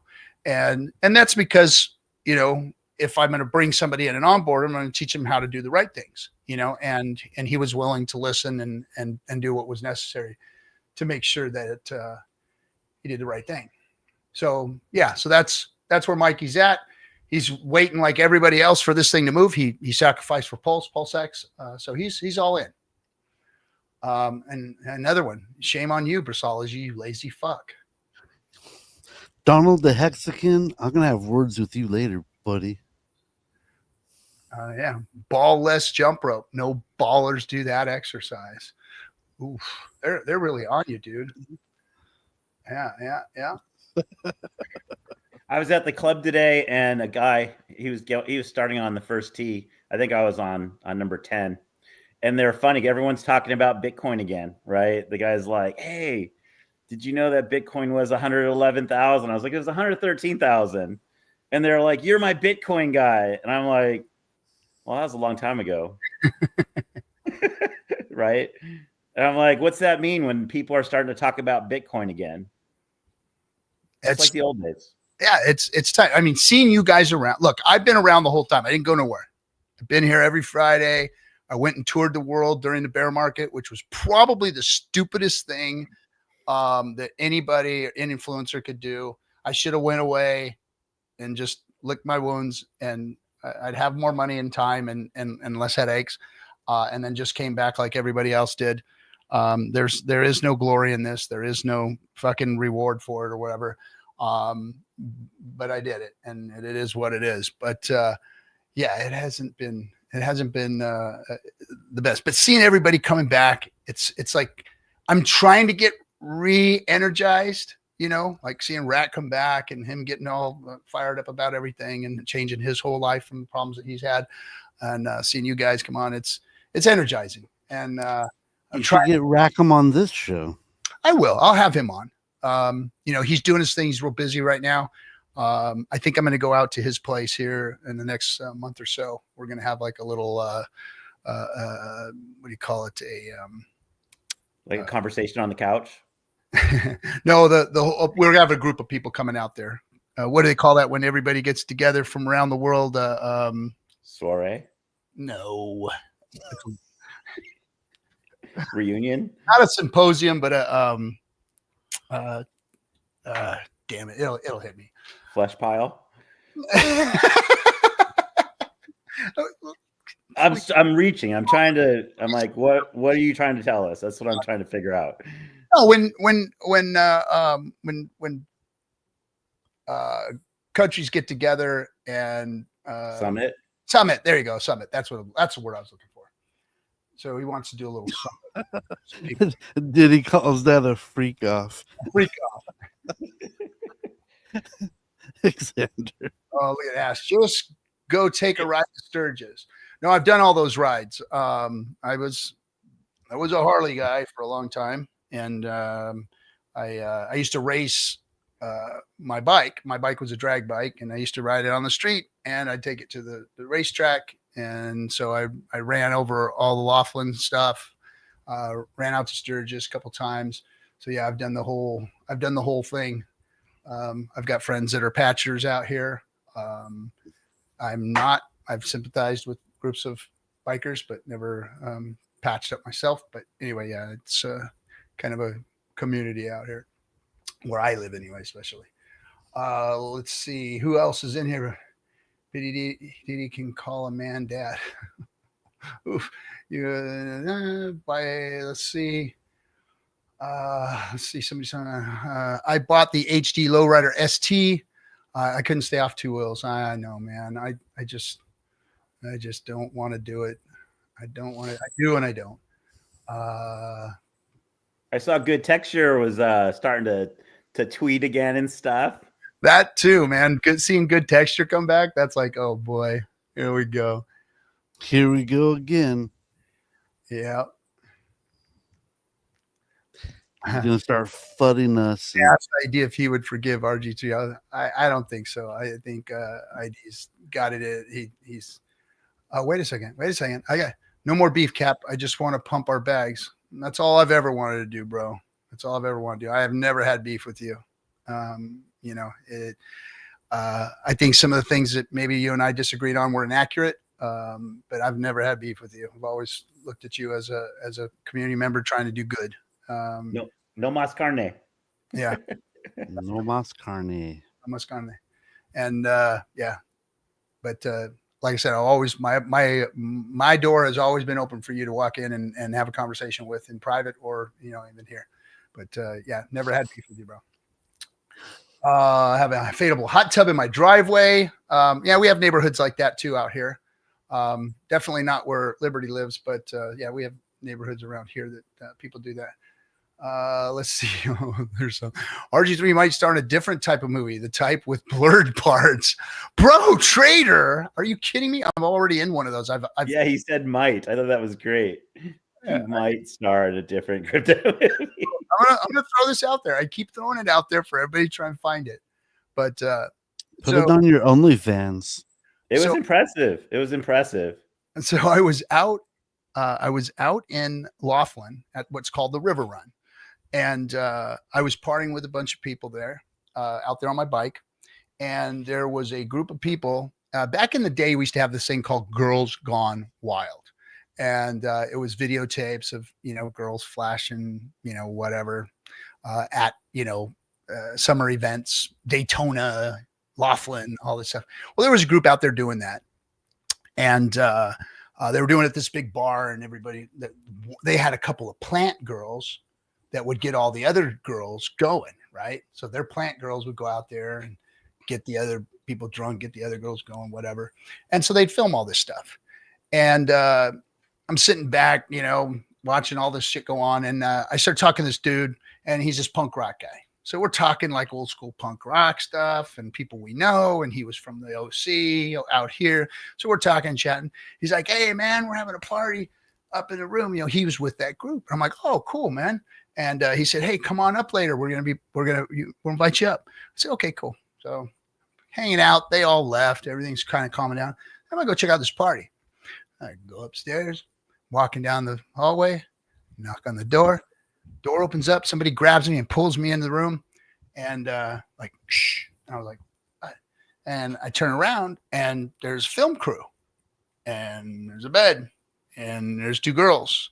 And there's a buddy I just met sitting there naked at the window, and there's a porno being filmed.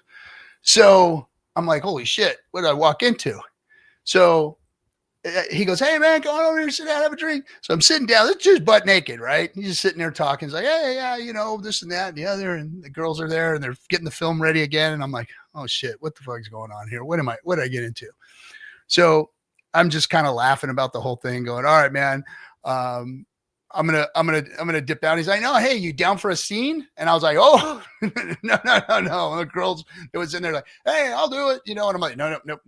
I'm out of here. So I dipped out. But then later they met up with us in the parking lot, and he's like, hey man, some of the girls want, we got Hot Bikes magazine wants to do some photo shoots. So the girls and me were on the bike, and we ended up on the cover of their or in an article in their magazine. Now this was back in 95, 96. So I'm giving you guys a bunch of hints. So end of that, it was cool. Ended up in the magazine, with pictures of my bike and me and the girls and stuff. And we're riding up and down the strip. Well, months later, I'm at home chilling, and I get a phone call from one of my buddies, and he's laughing his ass off. And he's like, bro, you ain't gonna believe this. I said, what, man? What? He goes, dude, you're done. I own you. I'm like, what are you talking about? He goes, I'm at the video store. Now, for those of you who don't know, there used to be a thing called a video store where you used to go and you didn't get to go to YouTube or download your movies. You had to go to the video store. And in the back room of the video store, there was a room where all of the rated X movies were. Well, of course, my buddy was back there digging through the X-rated films. And lo and behold, the people that were filming there put my face and my picture that was from the magazine that they took on the cover of their porno magazine, the porno sleeve. So when you go in, and if you can find a video, it exists, but I'm on the front cover of that video. Was it one of those round disc things, like those? No. The thing, and then the tape comes out. One of those things. Yeah, it was the VCR thing. Yeah, the VCR tapes. Were you wearing a bandana on the cover? I'm pretty sure I did. Yeah, I used to have long hair, then. So yeah, I'm sure I would. Yeah, so it's there. Anybody wants to? Yeah, there it is. RG3's VHS cover grossed more than the highest. You know what? It probably did. It may have. I'm certain. I'm certain of it. Trust me, I've been in meetings. I've seen the numbers. I'm sure that video did much better than the highest of stakes. Oh my God, let's do it again. Marvin Hagler quote: "Brisk 15 minutes behind, but catching up at 2x." Oh, that was me earlier. Oh, RG3 is built different. Unfortunately.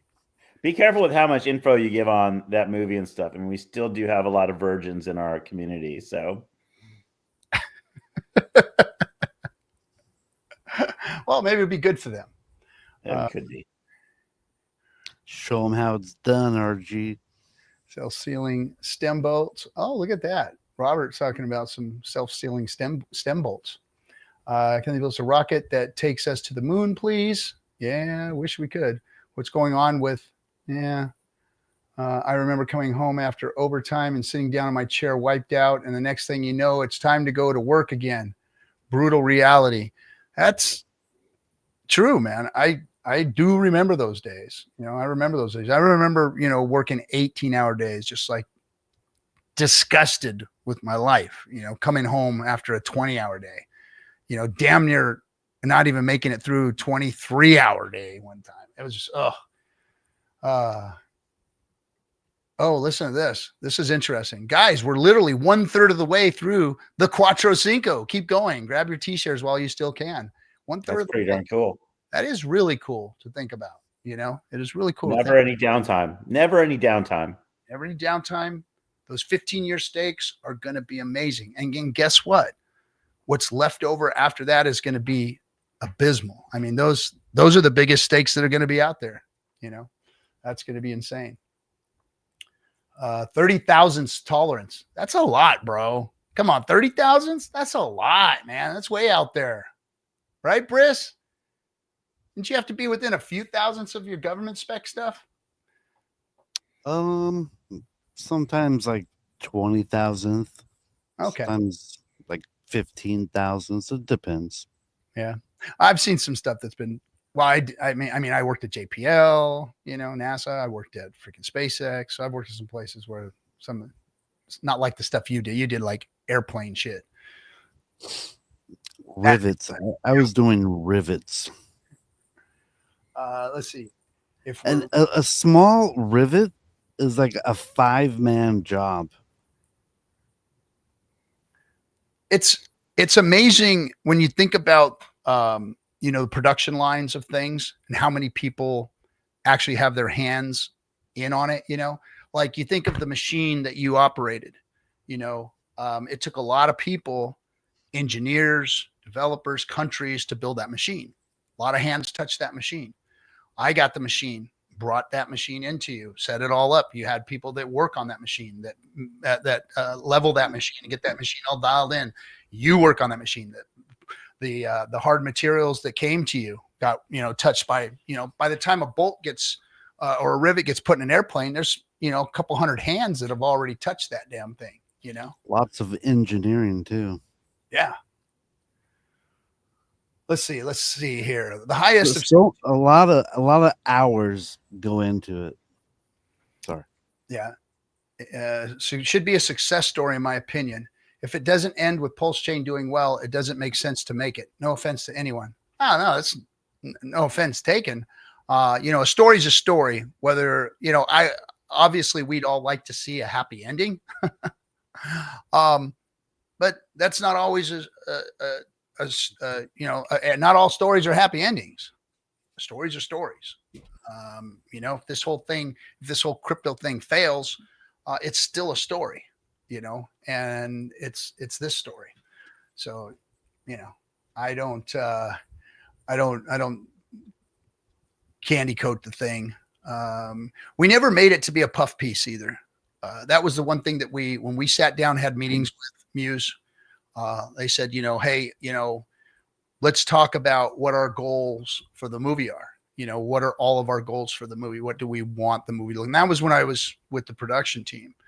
And, you know, the goal for the movie from all the people on the Hex side was we wanted the story to be told as they saw it. And we didn't want it to be a puff piece. We wanted all the dirty secrets, all the whatever to be exposed. And that's basically what it was. And that was a mistake. You should have made it a puff piece. There could be many movies from different producers, right? Each one tells its own story. Yeah. And I'm just getting to the orgy stuff. So I'm gonna pass all that up. Let's see. I think I have the GGW videotape that RG3 with his bike, but buried in the attic from years ago. Well, I'll just keep it there, bro. But I guess there's a bounty out for it. This brings a whole new meaning to PulseChain and Pulse. Bit finesse, and the captain takes the Viagra. No, I don't.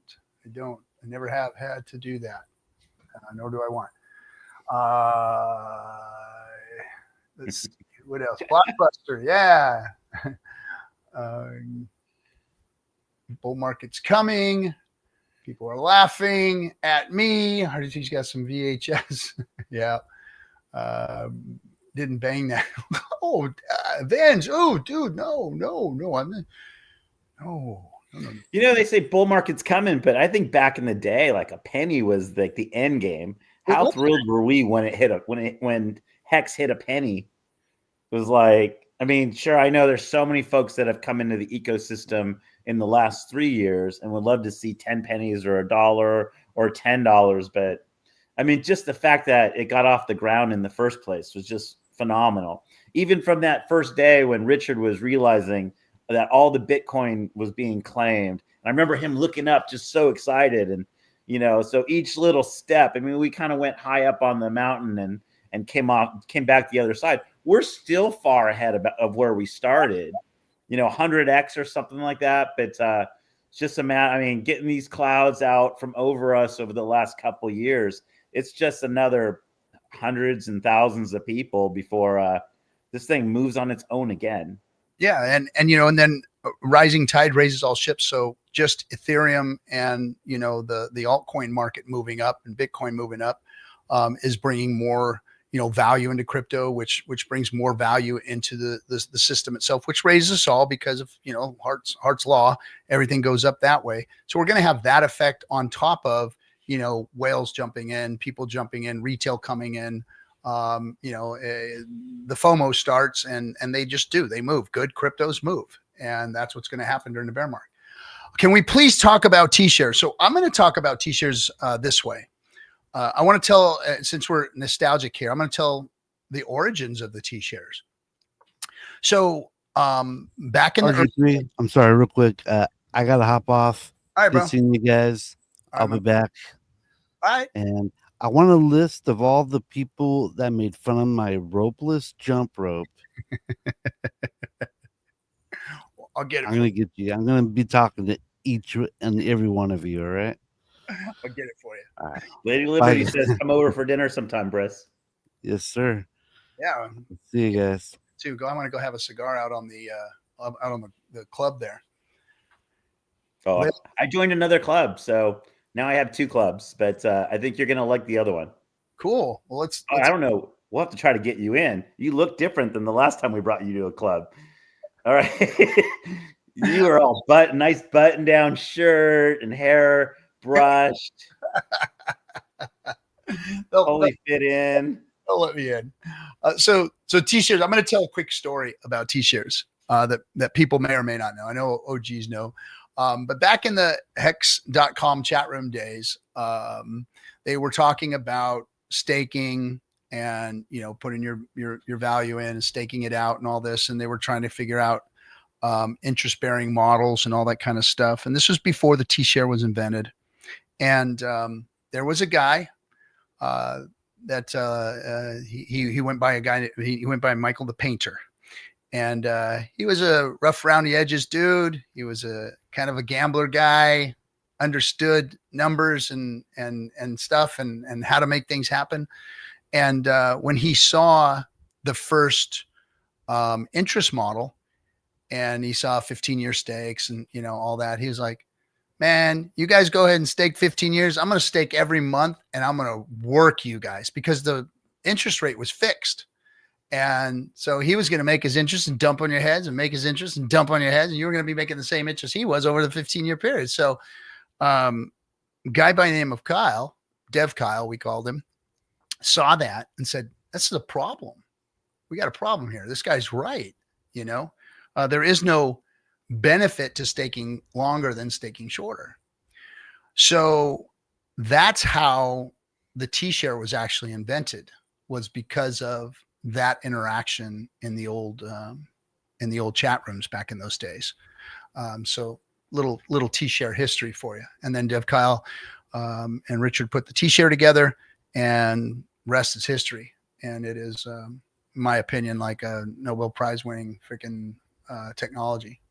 But that's probably moon talk. You see, it's only felt like 35 years so far, he says. Let's see, crypto cycles cooked all around if the US rises. Literally. We don't see like T-shares as much as we used to when Staker app was around and it was kind of prominent. I know Hex Scout shows them, but with 2 different hexes, it's kind of hard to figure out where you are in the leagues. But to this day, when my stakes come due, I take principal and I chuck it 10 years into the future or so, and I get T-shares. But it's been so long since we talked about it. I don't know if people are focused on it like we used to be, and that'd be good to start teaching folks again. Even what you're saying is a start to that. But I think like even Kareem used to come out and explain the math behind it, whales only, Dev Kyle.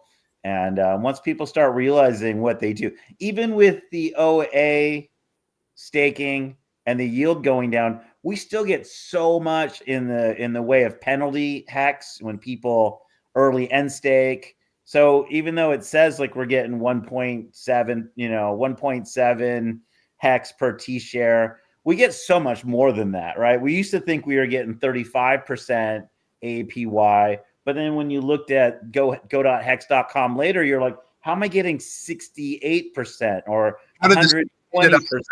Yeah. Why are they so high? And it's because of penalty hex and all the dynamics of the ecosystem. So even though it seems low, like grandma yield, it might still be in the 5 to 8% range, down the road. In my opinion, what Richard has set up with the OA staking and the liquidity where it's at is for this bull market to have serious price appreciation. So when you have serious price appreciation, you're going to not worry too much about the yield. And when you're making 1.5 hex per T share a day, and that hex is worth $1, $2, $3, then you're looking at more yield than say you were getting 6, 7 hex per day at a half a penny or a penny. It just looks different. And we were at these levels before, when staking first started, and I don't think we were this low, but there were yields that were smaller, but we watched the yield grow quickly. I forget what it started at. That would be something somebody could probably put in. Maybe Melv can put that in but the yield started. It was 1. I think it was 1. Was it 1.5?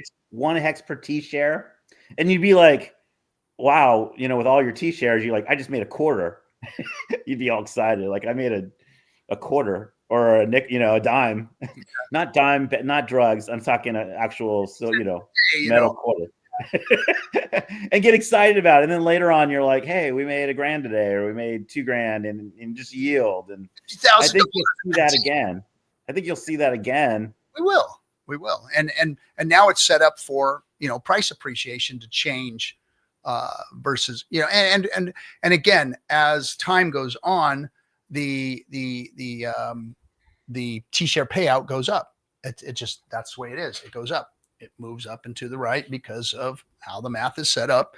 And, we've proven it. I remember when Whales Only came in and first taught us, hey guys, look, this T-share payout is going to continue to go up. And of course, we didn't account for the OA staking everything like that. That was one of those Richard moves. It's like, oh shit, but it makes sense. It makes sense. It's like it's kind of like a regulating system to kind of put health back into the system, and also get rid of a narrative. There's a narrative that's kind of, I guess it's not gone, but it's dissipated based on what Richard was going to do with the coins and this and that. So again, the OA acted in our benevolent interests for sure. Let's see. Not too many coins have a 5-year lifespan, and this thing's still going. So that's like, right? I mean, we're over 5 years. We're on 2019, right? So we're at the end of this year. It's 6 years. It's still going. I mean, how many coins do you know that have been around for 6 years that actually do something? That just the price is not just set by a free market society. Yeah. Right? There's yield. There's all these things going on. This whole dynamic. Yeah. And let me answer this one. So yes, RH mentioned that in the past, price appreciation versus yield. Yeah, price appreciation time. This is, this is going to be the bull market price appreciation for Hex, in my opinion, because of how Richard has said it, or how it's been set up for this bull run, and it changes the dynamic of what it was last bull market. So I think that that's what we're looking at, versus yield, and it's still going to be just as popular. People are going to want to use it because, I mean, really what it comes down to is how much value are you getting? What's ending up in your wallet? That's what people want to see. Oh, Bitfinesse got all kinds of stuff going on in here. He's getting deep. I'd have to go back and read all your stuff in order to understand what you threw out there. So, Have you looked at the Genius Act at all and saw its what the legislation is bringing? Who, me? I'm sorry, my girls just walked in the door. No, I blindly trust our current administration with everything. So I love everything that's going on. And I know you're on the other side of the aisle, and you're still my favorite person on the other side of the aisle. Well, I I hate it when you guys say that, because I am not on the other side of the aisle when it comes to a lot of issues and things. That's for sure. I don't like the grift. I don't like what's going on here as far as, when I see the president of the United States setting up a meme coin and taking money from guys like CZ, that crosses a line for me. I've never seen anything like this as far as a president using his powers or his influence to, bring money in from other places and, accept gifts and do all this weird stuff. It's just weird to me. It's just not something I'm used to. I'm not saying that it's a bad thing. I'm just saying it's just weird. It's just not, it just doesn't sit right with me. And there's a lot of grifters out there. There's a lot of grifters with their hands in the pockets of, we just got a tax cut. So we'll see how that works out. That's always appreciated. I've always been down for that stuff. They've done some government cuts. They've made some stupid mistakes doing that, but they've made some government cuts. We've always been down to see that too. So I'm happy about all that stuff. I just, a lot of the people that are around this thing, they're swarmy. They're swarmy. It's called politics. Doesn't matter who's in office. There's always people with their hands out. All presidents take care of their billionaires. This isn't the first president to have billionaire friends. Of course not. So, but the media, I mean, you got to realize what the media does and what they are on either side. So I'm sorry, man. This guy just does not. I've never seen a human being in that position just fumble all over himself like he does. It just blows my mind that this is. He's fumbling, but he's doing every single thing that he talked about on the campaign trail. It's not like he said something and now he's doing something different. I mean, he went everywhere and told everyone exactly what he was going to do. And he's doing and the people, not all the people. I mean, we're so divided. We're so 50-50, but half the country wants it. So, and they're in power. So now you wait. We weren't happy, but Biden was still my president. I'm not running around going, he's such an embarrassment, tripping on. He's my I wanted him to do a great job because he's the president of my country, and he holds the future of my family and everything in his hands. Did he do a good job? Maybe he did. Story, though. That was a whole. But I'm going to support this guy too. And I just want so bad that he just does great things. We're hoping he does. Well, we'll see. We'll see where it goes. But why is everyone so trying to cut him off at the knees, Same thing with Biden. If it was Kamala, you'd be like, gosh, she's such an embarrassment, but I hope she does great, I've been hoping this guy does great too, but I just don't see it in him. He's fantastic. He's fantastic. I've never seen anybody it blows my mind that people think that this guy is something special. It really does. But, it blew my mind that anybody thought the other guy was special too, or that she was an answer, that blew my mind.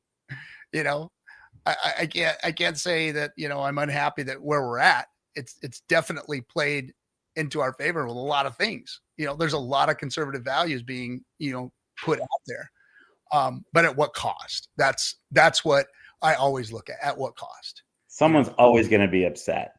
Well, and that's who they put on TV, the people that squeak the loudest. Well, I just remember a time when, when politics was played, and conservatives won and lost and liberals won and lost, and there was an even playing field and people didn't demonize others. And now, I have liberal friends, I have conservative friends, I have friends and family that are Trump supporters, I have friends and family that, hate the guy, and I'm somewhere in the middle of all of it, because I don't like a lot of, left leaning concepts that, don't allow for innovation, capitalism, freedoms. They want to mitigate and litigate things into existence that, some of us don't want. And I don't like, on the other side, when, conservatives start, taking away people's rights, doing things like that. I don't try and legislate your morality or your religion into my life either. And I don't like any of that shit. That blows my mind. It's like, no, dude, I don't want none of that shit. You can keep that shit. That's where I draw the line on those folks. So, I'm somewhere in the middle of all of it. And I don't like some of the things people, but like I said, right now, things are looking good, but there's people being put in place that I'm a little leery of, and I want to see what happens as far as the grip. It's always crazy, and there's not a whole lot we can do about most of it, but we can play the game to win still, right? Like the book, Who Moved My Cheese, right?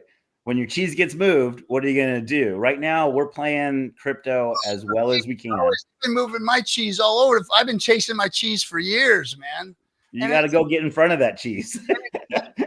Have moved my damn cheese, right?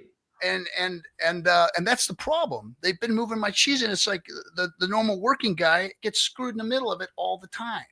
Only thing you can count on is change. So we gotta adapt, right? We just keep adapting. We can, and I get your passion. I love it. I love it. But this Genius Act, whatever it's gonna say, whatever it's gonna do, we just got to get ahead of it. We got to figure out, how do we play to win? This crypto thing's been a lot of fun. It has been. Just try to stay ahead of it. It's, and that's it. We got to stay ahead of it. And I think that's what my message is that, okay, there's something here. It's being fed to us that this is a good thing, but here's the pitfalls. Get ahead of it. Make sure that we don't end up on the table, and that we're at the table at what's coming down the pike. Because history has shown that everything that they could do to us, they have done to us. Every switch they've had to turn us off, everything that they've had to fight against us, they've used against us. And it should surprise us, right? And it shouldn't surprise us. Right. This is deep. This cuts deep if they if the switch gets turned off and we can't use stable coins, or our wallets are flagged for having hex in them because it's a yield bearing crypto, because that is now hex isn't a stable coin, but they do have words in the bill that talk about yield and yield, that now yield bearing stable coins are illegal. You can't have yield bearing stable coins. So, we'll have to figure out the definition too. Is that what they're talking about? Right. Or are they not, or is like hex not even on their radar? Are you staking a stable coin? Are they, when they say yield, do they mean yield like we mean yield in terms of a stable coin? Right. So, does it really pertain to us is probably the question. Yeah. Well, we're going to see. That's where the lawyers come in. Freaking lawyers, right? Oh gosh. Yeah. And then that's a whole other thing. Now they got to define everything, and then they got to, cozy up with lawyers. What fun. Yeah. I like her. She's nice. Oh man. So anyway, more politics than I like to talk about. I just hate politics, man, because people get so emotional about it these days, and they get all weird, and your uncle, is fighting with your aunt, and your mother-in-law is fighting with your cousin, and it's just like, well, you guys knock this shit off, man. It's just the weirdest stuff, man. I don't remember like shit like that. It was like, hey, yeah, my uncle, he's a he's a bleeding heart liberal. He comes over and gets mad, gets drunk, gets mad at Thanksgiving or whatever, and that was it. And then it was like, oh, go home, we'll sleep it off. And that was it. Now it's like these people are on social media freaking hating on each other and families are fighting. It's just weird stuff, man. Very few people are qualified to talk about it. Not because, not because of their socioeconomic status, but because of their way to reason and create real conversations, right? You do want to talk about these things with your loved ones, but some people don't have the capability of having a real discussion. Oh. Sometimes I fall into that, I get emotional about it. And it's too bad because it's important, Yeah. And both sides believe their side so much. I mean, you're not going to change anybody's mind. No, but I mean, yeah. And that's the problem, I guess. Everybody's very opinionated. It must be in the stars or something's going on. It's got to be, because I don't remember people being opinionated like this. I just don't remember it. It's like, yeah, everybody had their whatever, like, oh, people hated me because I was a gun collector. They're like, oh, you're evil and you're this and then it's this and that and the other. And I'm a big Second Amendment guy. I've got collections and I don't go to the golf range. I go to the shooting range and I practice my craft there with that, and I'm a Marine and that's my thing. And I believe in it. And I think that's pretty cool. People get, all upset about that, and then, there's other things on the other side that I believe in too. And then, then people get all upset about that. And I don't remember people getting upset about that stuff before. It was always, somewhere in the middle, we'll make the legislation work out, and I think that's the way life should be. Because when I sit down and I talk to people like you, or I sit down and talk to anybody, we all kind of end up agreeing on 90% of the stuff that, we want our neighbors to be safe. We want to be safe. We want to have opportunity. We want everybody to have opportunity. We want safe streets. We want laws to be followed. We want laws to exist to mitigate issues. We want our country to grow and be better. And, I think we all have the same ideas, and when it comes down to it, when you sit down with someone, you have a cigar or something and you talk to them and it's like, hey, yeah, this is we can agree on that. But for some reason, man, it gets a little lost in the mix these days. Some people are so smart too. They're so smart for their own good. They could turn me around so easily with great arguments. And some people are so sincere about it where they get angry. And I'm flippant, and I know I piss people off because I don't have many cares in the world. And I'm just like, whatever, my life's going great, and then people get all mad. They're like, hey, you freaking 1%ers and this and that. Sorry. All I can say is sorry, and then we got crypto. So and then we got crypto. And it'll end when it ends. If it ends, it'll end when it ends. And then you just do something else. You go do something else. That's what I'm actually setting up new little businesses these days. I want to go do something, do a little something here, have a little office outside of get my studio and my office out of my house and go somewhere else. And I think we got into this because of COVID. We were all sitting around with nothing to do. That's why it really all started, was because of COVID, because the timing was amazing, and then we were addicted to just being on stream. Yeah, it turned into, for a little while there, it was bringing in users. It was bringing in, people, everything was pumping. So we thought we were moving the needle, and then as the needle started going down, that's when I realized, I worked harder. I tried harder. I tried more. I did more things. I tried to make other things work, tried all this stuff. And it was like, there was nothing that I was going to do that was going to stop those red candles. There was no rally call. There wasn't enough Hexicans out there to turn that around and make green candles. It just wasn't going to happen, And so, I must say that I learned a lot. I got busted in the chops enough, it made me stronger. That's for sure in this space. But it didn't move the needle. It moved. There's a lot of people out there. A lot of Hexicans are out there. Yeah, there's a lot of people, and you'd be surprised. And I'd sit back and watch people get mad at other people, right? Good people we love on both sides. And, just kind of shake your head and you go, well, once the green candles come back, hopefully everyone can mend. But so much, not just disinformation, but some people probably reading other people wrong. And then some people are just trolls and they have something to say about everything, right? Something negative about everything. Yeah, we saw a lot of that. I definitely saw a lot of that, but and most of it's, like you said, they get mad at, well, for whatever reason. And, if you put yourself out there, you're the target, and you get the brunt of it. And that's what Better you than me. Better you than me. That's the way we thought about it back in the day. Is like, I'm glad they're doing that. You keep going, you guys. You keep going. Keep on going. Go get them, RG. Go get them, RG. Go march into that. Yeah, just march across that no man's land. Take that hill. You go take that machine gun bunker. Go right on ahead. We'll be back here clapping for you, and we'll have the morphine ready for when you come back. Yeah, man. No, I wouldn't trade it back. I wouldn't change anything. That which does not kill me makes me stronger kind of situation.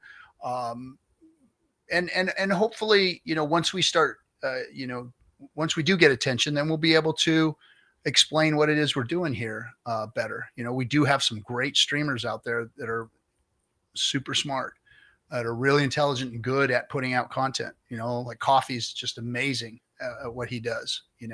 He's really like come into his own. He's done some really good work. He puts out really specific, concise information that's very digestible to the regular crypto community out there. So I think that he's done really well, and even Litecoin Jesus grew up. Litecoin. I remember when he had one pair of tennis shoes. No, just kidding. Well, he just had a baby, right? I know he's doing fantastic for himself, and I think that's so great. Yeah, I was supposed to go see him in Vegas next week, but I don't know if I'm going to be able to make it. They're having a Bitcoin convention out there, and I'm supposed to go see him in Vegas and do a stream with him. He's got a studio out there. He's doing really well, man. He's doing really well. Let's see. Hold on a second. Let's see if this guy said something. My wife says she'll divorce me if I become a Hex influencer. Supposedly, my Hex call has played out to the people I influenced to buy Hex and sacrifice. Yeah. I say do it. Storm that hill. Do it. With that profile, dude, you got a face for radio. And so he's telling you to start a Twitter Spaces is what he's telling you, Charlie. No, do it. It's I mean, this was what you and I talked about in the early days. There's people you haven't even heard of yet that are going to take the flag. I mean, we didn't know Sami we didn't know Wales Only was going to show up. We didn't know any of this back in the day, but there'll be other people. And sometimes you move on to something else and someone else grows and they fill the spot and multiply. Yeah. And that's that whole theory, build it and they will come, and that's what we did here was we made Hexicans. We gave them opportunity to come up here and do their thing. And a lot of them showed up here and went on and made their own streams and, became, big influencers. Sami didn't ran it on his own, came out of the Telegram rooms, I guess, but he's done a really good job too. He's kind of stepped in it with his PDI stuff lately, but whatever. It's to each his own. But of all the things he says, that's still a small percentage. I mean, he's been streaming for how long and how many streams? So PDI was the thing, but you can't just be remembered for your losses, You got all your wins too, all the great things and the great hats, and he's funny as heck and spoony and this and that, and he cracks me up. So I'm glad he's there. He does a good job, and he's done a really good job from the beginning. I've appreciated his work, that's for sure.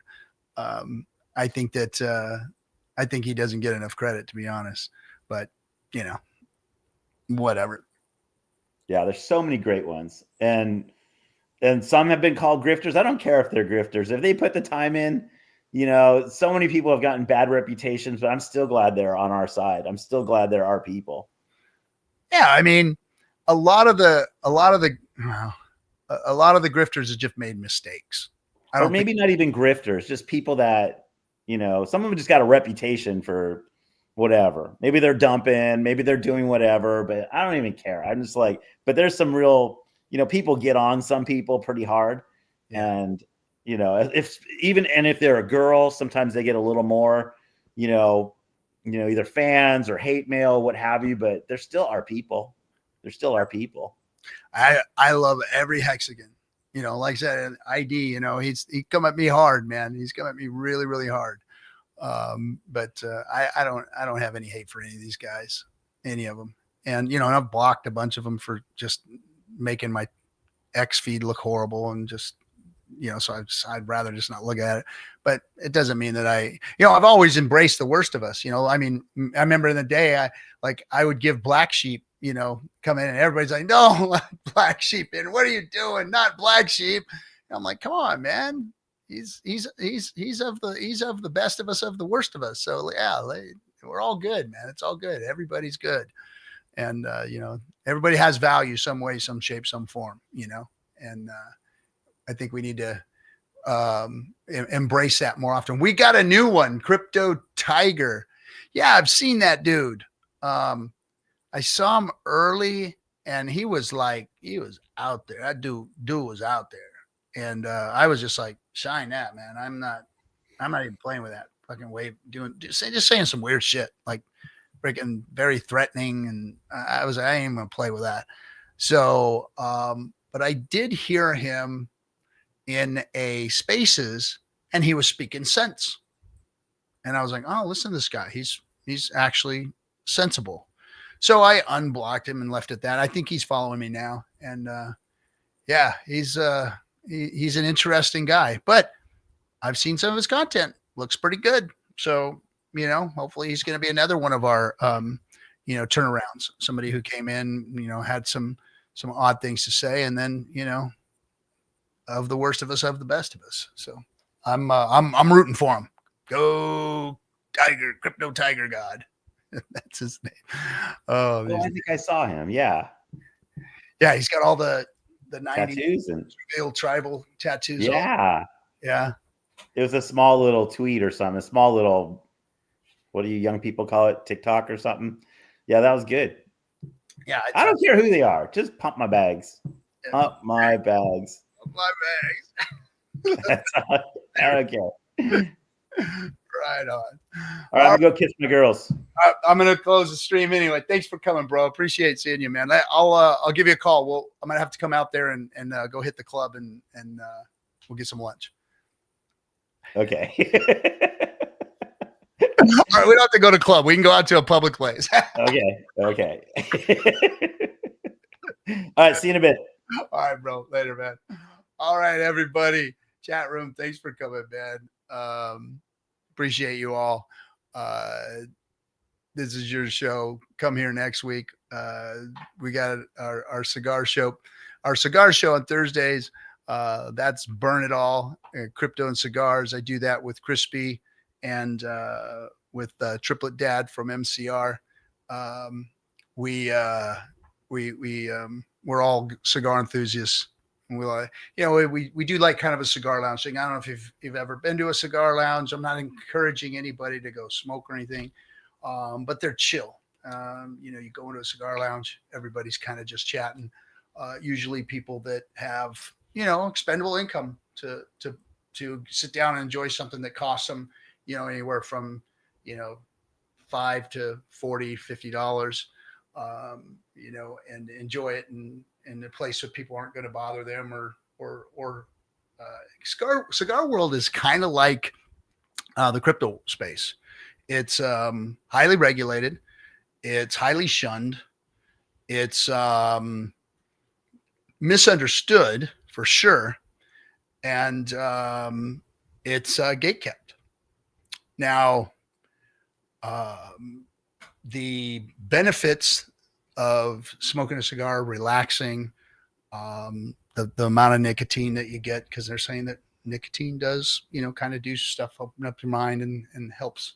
Not saying that it's healthy again, but the cancer rates are low on cigar smokers versus, vapes or anything else. So that's, it's one of those things where, hey, I want to do it. It's my little guilty pleasure.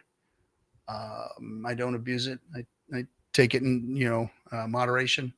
And, but I enjoy the company, the community, and I appreciate the business and the history behind it, the families that actually grow the tobacco, and 300, 400 hands touch a cigar before it ends up, in your humidor.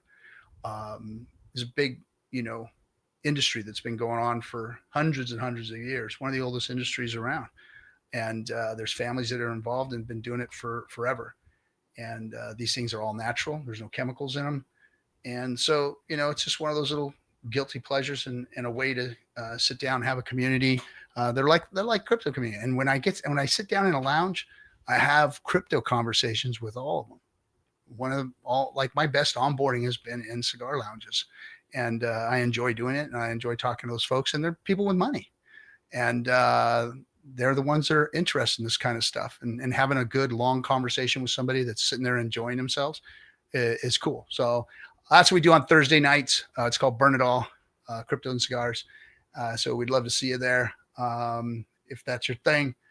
If not, see you next Friday. A little more FN Hangout. Come join us. Come on in. Join the chat. Be part or be part of the show. Appreciate all of you. Have a good one. We'll see you on the next one. Later.